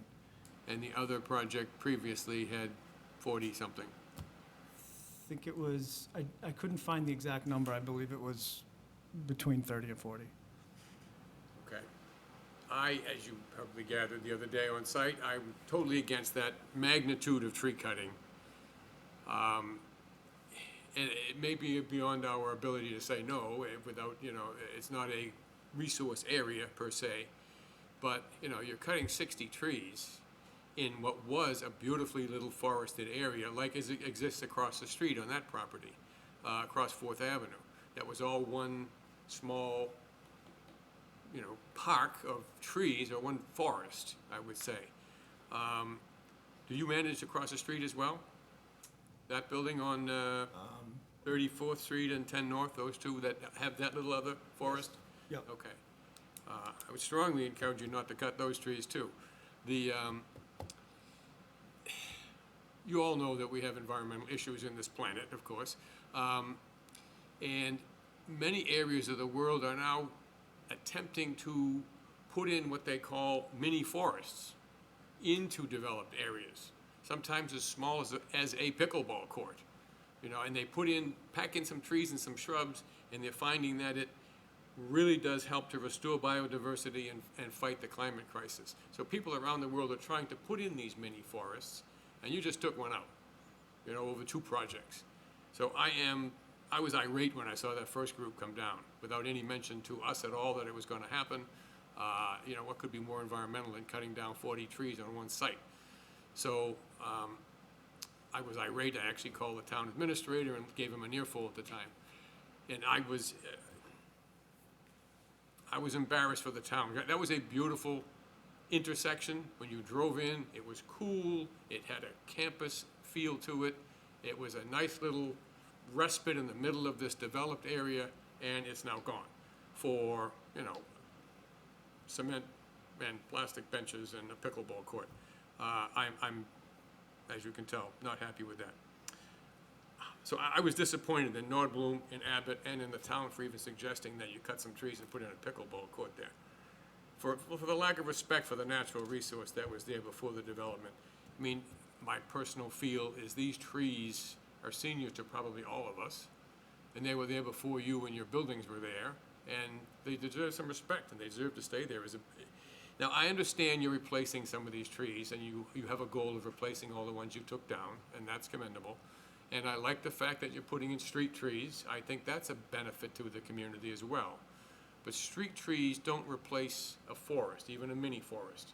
A forest is a community and encourages more wildlife and more biodiversity than a linear series of individual trees. So it is a different type of replacement, if you will. And I know you mentioned on site that some of the concerns were, well, a branch fell or a tree fell, and we're concerned for safety. If those trees exist on your property, as I have trees on my property, I feel responsible for them. I am the shepherd of those trees, and I take care of them. I have somebody come in and look at them, remove damaged branches, and take care of the trees that look like they're ill or gonna fall or whatever. And to me, I would prefer to see that style of management of the trees, at least the ones that are remaining. So that's my feelings on that, and that probably doesn't affect our ability to approve or disapprove this application, but I had to get that out there. Thank you. Thank you, Bill. I do not diminish any of what Bill has said, because I agree with it, obviously. And I think it's important he articulated his view very well. When that first batch of trees came down, are you aware that we sent a letter to your management? I wasn't a part of that project when it had started, so Okay, so you should probably, we can provide you a copy of that letter. Okay. Okay, now,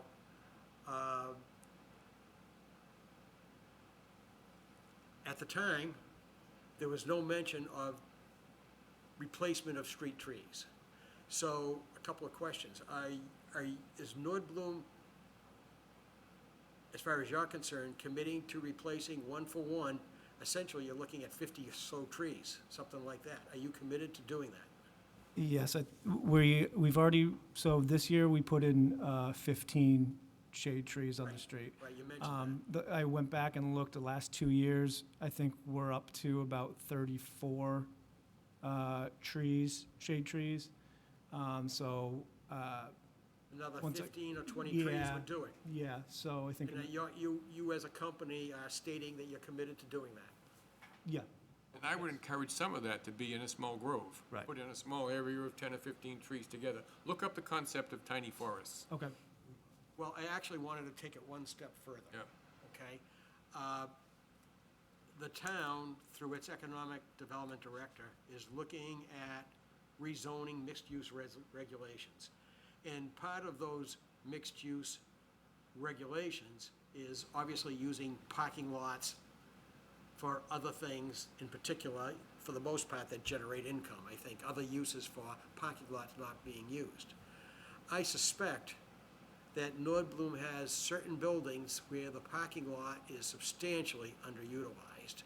And I would encourage you to maybe evaluate removing some pavement and essentially creating a forest. I know that, I think, such a proposal, I think Bill would be the first one to chair for a proposal like that. I assume. And it even mentions in this tiny forest concept, it can be as small as a tennis court and still have tremendous biological value.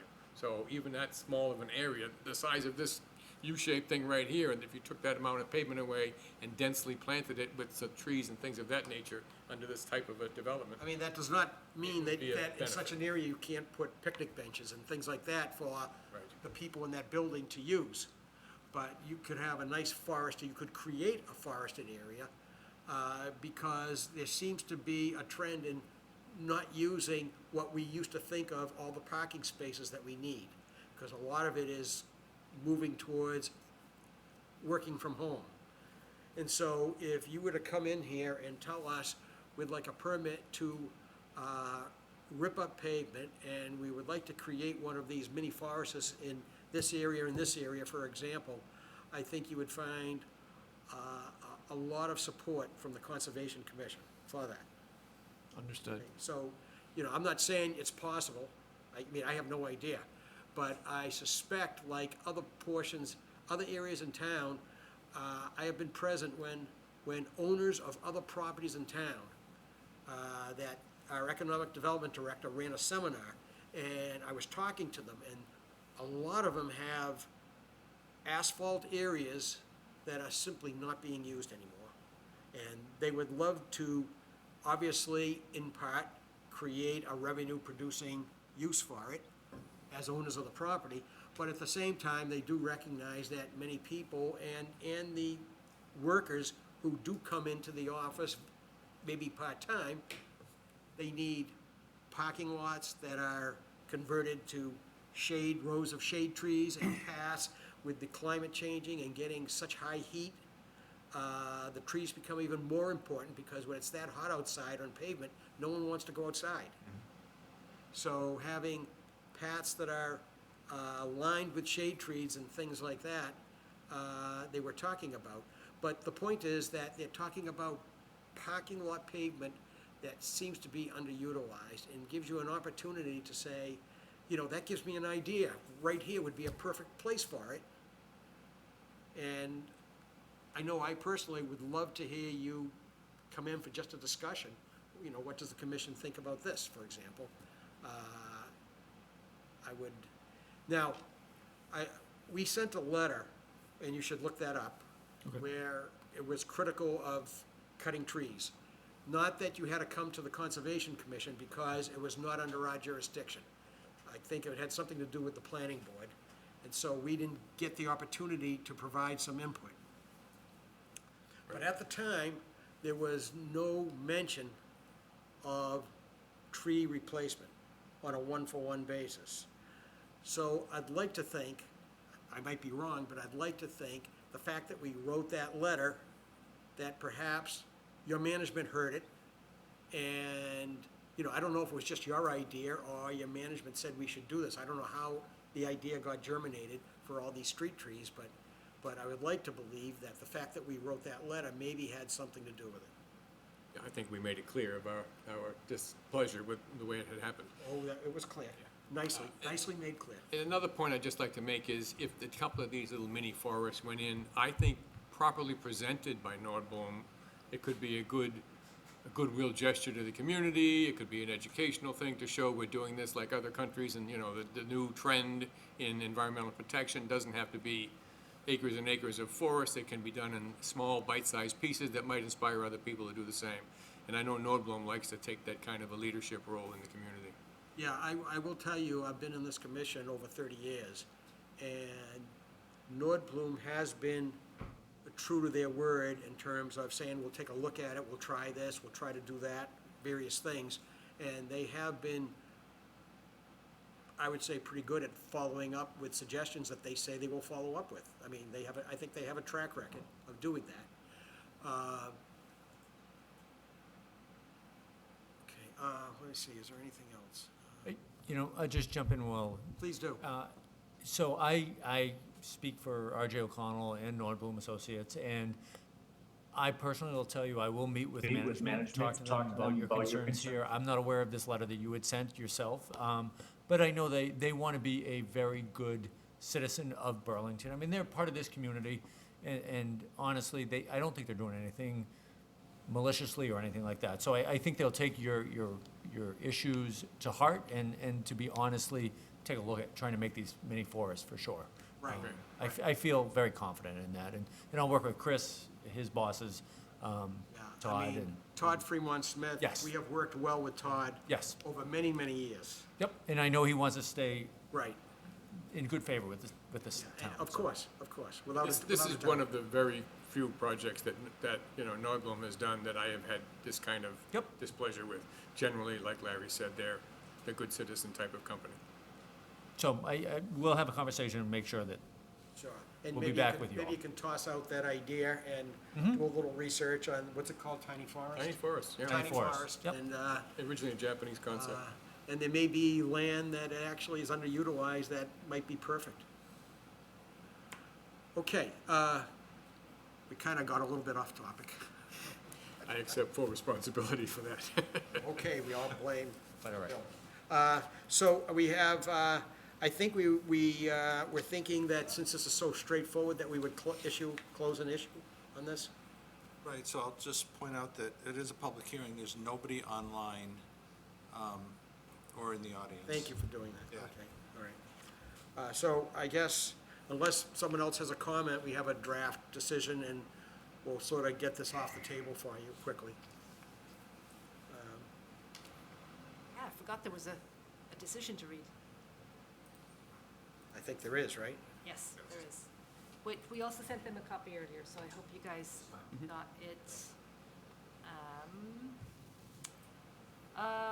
So the first few lines are just standard, then the findings are mostly what we just described this evening about construction of a pickleball court with surrounding walkways and patios, totaling approximately 4,400 square feet, that would drain to stone trenches, land disturbance of approximately 9,750 square feet, and therefore it requires a standard stormwater permit.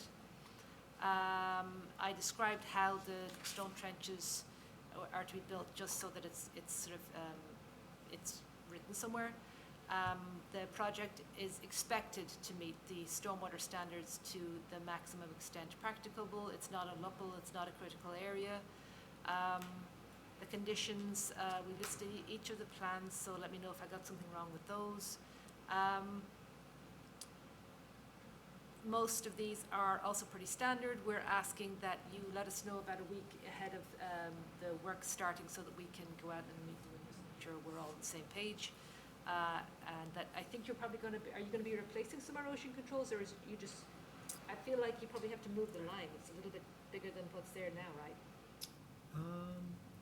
I'm not sure about that. We can look into it. Yeah.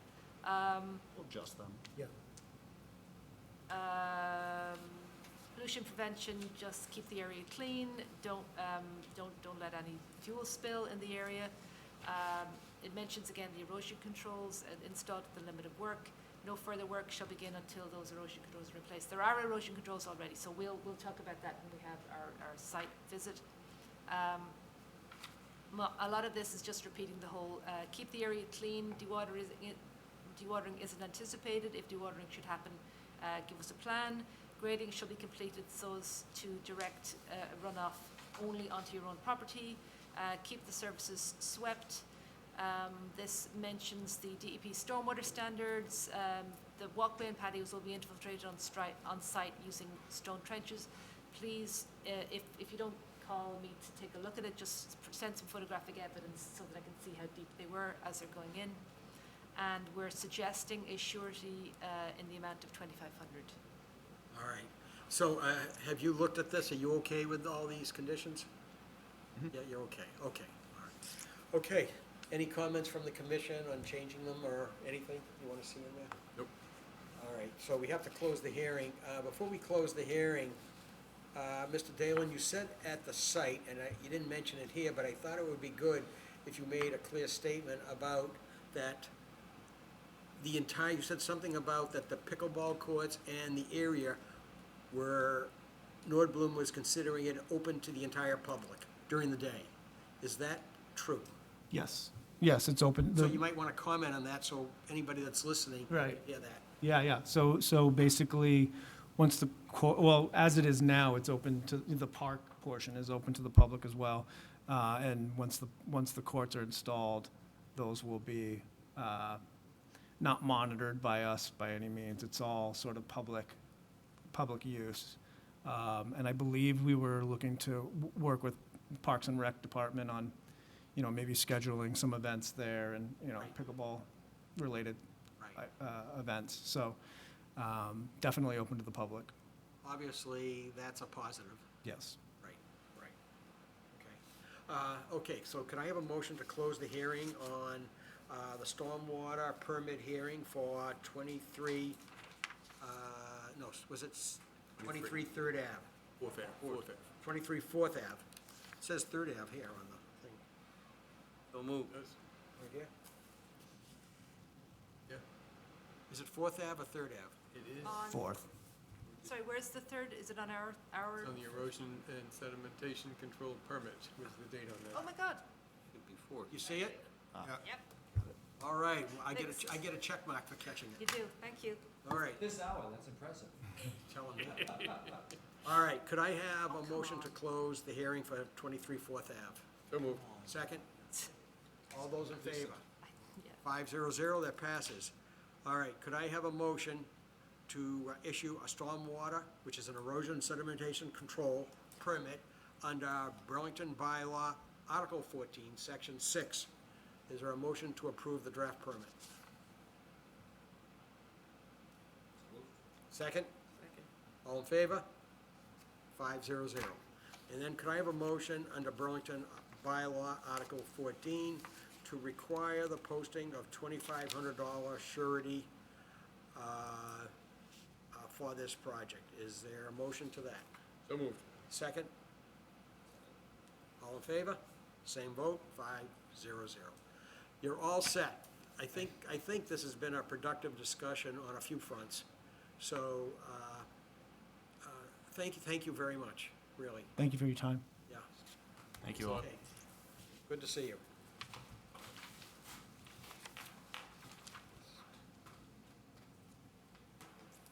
Of course, I'm wondering about the noise for abutters. There's That no, was beyond our purview. there's no There's real no- butters. There's no real residences there. People working in those buildings by day. Oh. Whack, whack, whack, Oh, the whack, whack. workers, yeah. I don't know how noisy pickleball is. Oh, that's a very contentious issue. A nice wall of trees would cut the noise down. There you go. Plant a bunch of trees. All right, so when, And at Simon's Park, they actually relocated the pickleball, I don't know if they have, but they're They going were supposed to do it this fall, yeah. all right, so notice is given that the commission will hold a public hearing during which time we'll take information related to an abbreviated notice of resource area delineation filed by the town of Burlington for the review and approval of the boundaries of bordering vegetative wetland and a vernal pool, which is located at 252 Fox Hill Road, which essentially is the Fox Hill Elementary School site.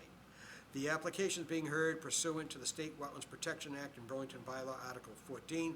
The commission will be reviewing all information relative to this application and thereafter issue an order of resource area delineation. You may look at the application material by going to the link under the Burlington Conservation Department's website and press on the link for those materials to be downloaded. All right, so, are you the discussion? Sure, the applicant has requested a continuance to the October 12th meeting. The reason being they've been trying to organize a walk with conservation staff from Wilmington and Burlington to review the delineation because there's flagging in both towns. And they actually just scheduled it today for October 10th. October 10th, at what time? 3 p.m. And I don't think it's like I mean, you're certainly welcome to come along, but I mean, it's basically the conservation agents to review. It's a working, it's a right, working meeting. To go flag by flag by flag it's not Okay. sort of, yeah. So if any of the commissioners are interested in the flag by flag delineation, the details, I guess you're welcome to attend. All right, so could I have a motion to continue the public hearing for abbreviated notice of resource area delineation, 252 Fox Hill Road, for resource area boundary confirmation to the meeting of October 12th, 2023. Is there a motion? So moved. Second? All in favor? 500. All right. Now we have, item 10 is to ratify an emergency certification for a beaver dam breaching at Rohannes Park. Okay, so I'll give you an update. I'm not asking you to ratify an emergency certification at this point. The breaching won't take place until next Tuesday. It's being done by Eastern Middlesex Mosquito Control. But it's a 30-day permit, and I'll issue it actually the day that they're going to do it. So I'll put this item on the agenda for the next meeting. To ratify it after the fact. Right. And are they using that beaver trap device at all? They are not. So there's some severe flooding of properties on Susan Avenue. There's also some upstream on, what's the other one? Dolores? Dolores Drive. Very, very severe. I mean, I don't know if you remember Larry Chiotti. He came in, got an NOI to build a garage. His backyard, his swimming pool is like underwater, and his whole yard is inundated. But so I had contacted Beaver Solutions. I sort of got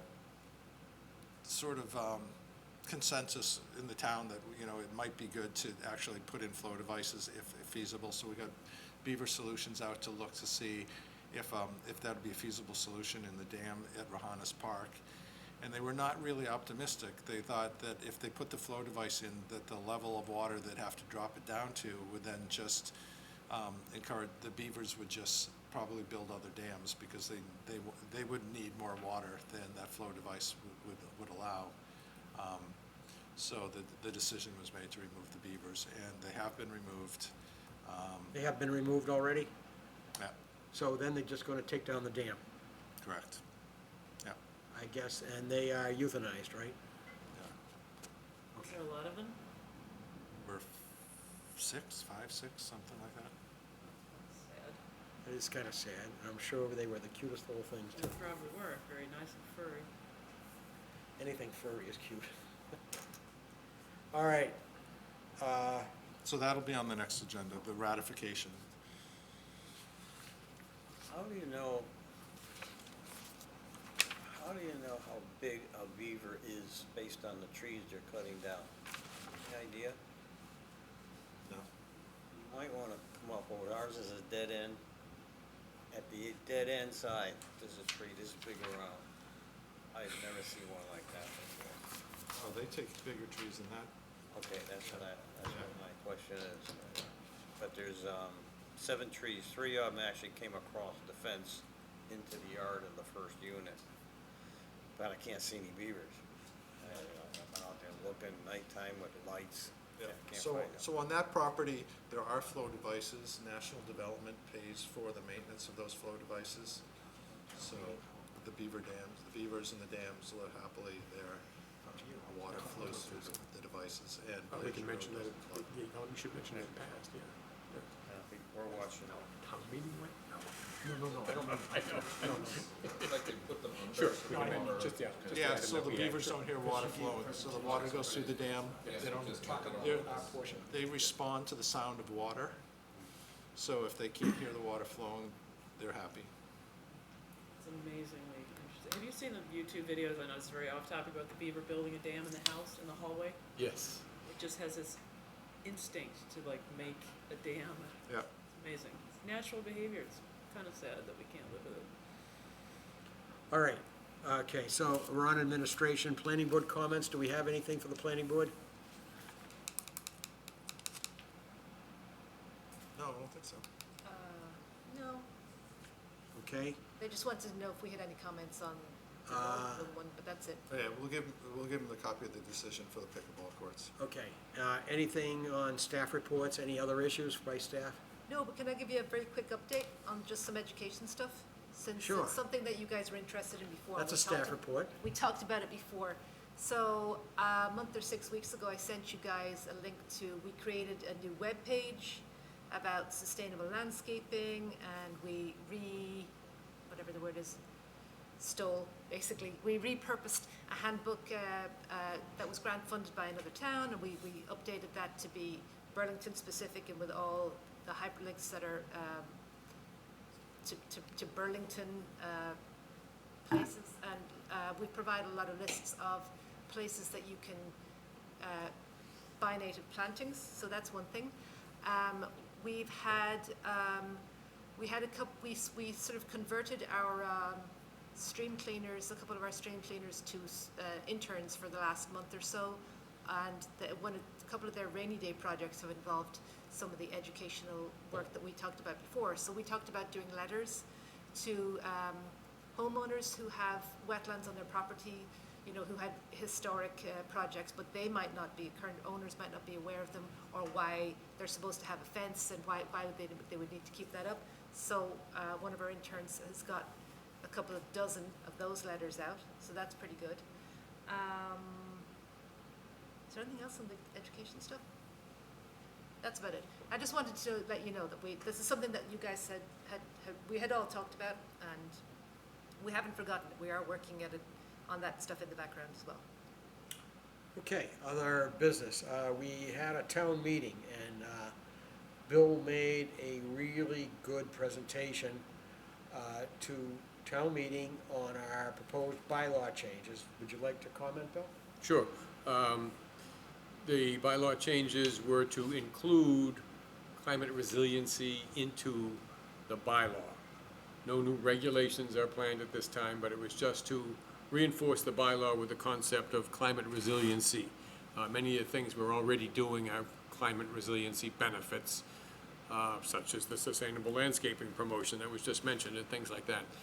But we wanted to put that terminology into the bylaw to strengthen the basis for things that we're doing now and things that we might have to do in the future if environmental changes continue in the directions that they're going. And I pointed out that we've had some wild swings in the environment just in the last 2 years. Extreme droughts last year, extreme rain this year, and those kinds of swings put stress and strain on the wetland areas, coupled with, of course, the stress from just development going around them, can put them in jeopardy. So, and they serve a very vital purpose to the community. So that was the purpose for doing this. It was received fairly well. There was a lot of discussion, quite a bit of discussion, more than I expected, and pluses and minuses. People were concerned that, you know, maybe we're going to try to seize the opportunity to put new regulations in and affect their backyards, which is not our plans at all. And I did make a point of saying that if we do have feel there is a need to change the regulations at all, there would be numerous public hearings in advance for everybody to have an opportunity to understand what was going on, comment on it, and influence what we're going to write. And that happened when we wrote this bylaw change now. We had numerous public hearings at each of these sessions, like the one we have tonight, and people did comment on it. So, that was the basic premise of what was going on. The vote was a little closer than we anticipated, but it was 60-40 basically in favor. So it passed, and we now will have the new changed bylaw. Good job. I mean, the reality is, we were providing a framework for many of the things that we were doing. I mean, we have higher rainfalls, and we require, for example, projects designed on 100-year rainfall, instead of 7 inches, the facts remain, they're 8.9 inches now. That's because of climate change. And we're having more high heat days, and we may eventually come up with regulations that require plantings that can tolerate high heat. That's to accommodate climate change. So, I mean, it's nothing drastic, because if you want a planting plan to survive, the fact that we're requiring certain kinds of plants that will survive would be in an applicant's interest. And there is still a concept in some people's minds that if we change and make more strict the rules for the buffer zones, that we're gonna go around to people's yards that have buffer zones and make them change. And I tried to make it clear that the only people that are affected by anything we do are the people who come before us with an application. And then the new rules apply for the new work. Nothing is retroactive, and nothing goes back and says, now you gotta plant trees in your buffer zone because the new rules have changed. It's not gonna work that way. However, So one of the things that was interesting, Larry received an email from a resident, and one of the things the resident said in this email was that people have 100-foot buffer zones, and they may have not had that buffer zone when they bought the property. And, unless they bought the property 50 years ago before there was a Wetlands Protection Act, that's do. not the case. Virtually everybody who has buffer zones, seriously, unless they've owned the house for close to 50 years, has always had the 100-foot buffer zone. It hasn't Right. really, wetlands haven't changed dramatically in that time, so. there was concern that there was an apprehension for the commission setting the stage for additional jurisdiction, which is not really the case. What we were doing is labeling what we already have done, and it just recognizes that climate change in the form of additional rainfall and additional higher heat and more heat days, our conditions have to consider that. That's all it is. And, because that's essentially what it means for climate change, as far as our board's concerned. And there seemed to be just a undercurrent of apprehension that there was something afoot by some people, and that we tried to assure them that wasn't the case, but some people voted against it based on that concern. I was actually talking to a builder today about it, and he told me that the Burlington Conservation Commission has a reputation of being really fair compared to some of the other conservation commissions in the region. Really? That they're very reasonable, so. Well, I prefer to think that we're not reasonable, we're practical, I mean, to be honest. I mean, there are certain site limitations, and a lot of times, we have, in many instances, we have granted waivers for small intrusions into the no building zone. On the other hand, most applicants, when we ask requests for restoration of no disturb zones and things like that, I think most of them do it. Isn't that correct? When we get their agreement on things, very often they do it, I think. The only other thing I heard at town meeting related to our objectives here is the discussion of shared parking and structured parking. They also mentioned that would have beneficial effects on heat islands, perhaps by, structured parking and things like that, and allowing for more green space. So there was one other mention that I heard of that related to what we do. I mean, heat islands, I'm diverting now. Heat islands are actually gonna be a terrible problem for not only residents, but for workers in town. Because if you have nothing but pavement, and we have more heat days over 90 degrees with bright sunshine, you're not gonna wanna go outside. I mean, it's just gonna be extremely unpleasant to get that heat radiating off of the asphalt and off of the concrete. Here we are encouraging people to take their bikes to work, and it might not be physically feasible when it's 95 degrees and the asphalt's at 140. But however, the bottom line is, as one person said to me, a win is a win. It wasn't unanimous. 60 to 40% is a substantial majority. And I think we should be satisfied that all the work that the staff put in and the work that any commissioners put in paid off. I agree. I felt good by the end of it. And if the commission does at some point decide to adopt new regulations, we need to do a lot of outreach, make sure that everybody knows about it so that people can't say they didn't know. Right. You know, to do a really good outreach effort so that, and keep public hearings open a long time and really publicize it so everybody can participate in the hearing. And I think that concern underscores the need for more outreach rather than less.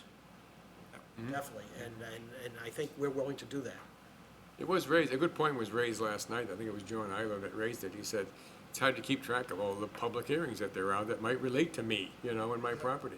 So your point of trying to make it more prominent, more outreach, so people are more aware is important. All right, so I guess we're all set with that. Upcoming meetings, the next one's October 12th and October 26th. If you're going to be out, please let the office know. I already know I'm gonna have to miss the 12th. I will be out of town that entire week for work. All right, so. And I can't attend remotely because it's like the team event that night, unfortunately. Bring the team with you. We'll be in Harrisonburg, Virginia, scenic location. Team event is a euphemism for beer drinking, so. I don't know. We're all remote. We don't know each other. It'll be really awkward. That can be fun. That's gonna be good. You could tune in on the WebEx and you could. Perfect excuse to hoist a leave. tall one. You're all set. Larry's gonna be doing it remotely. From London? Nice. No. I'll be out those 2 days as well. So that makes it even more important that we know who, if everybody's going to be here, just to establish a quorum. Yeah. Right. All right. You might wanna mention, Particularly since there's this hot Fox Hill project, they're not, you know. yeah, you might wanna mention,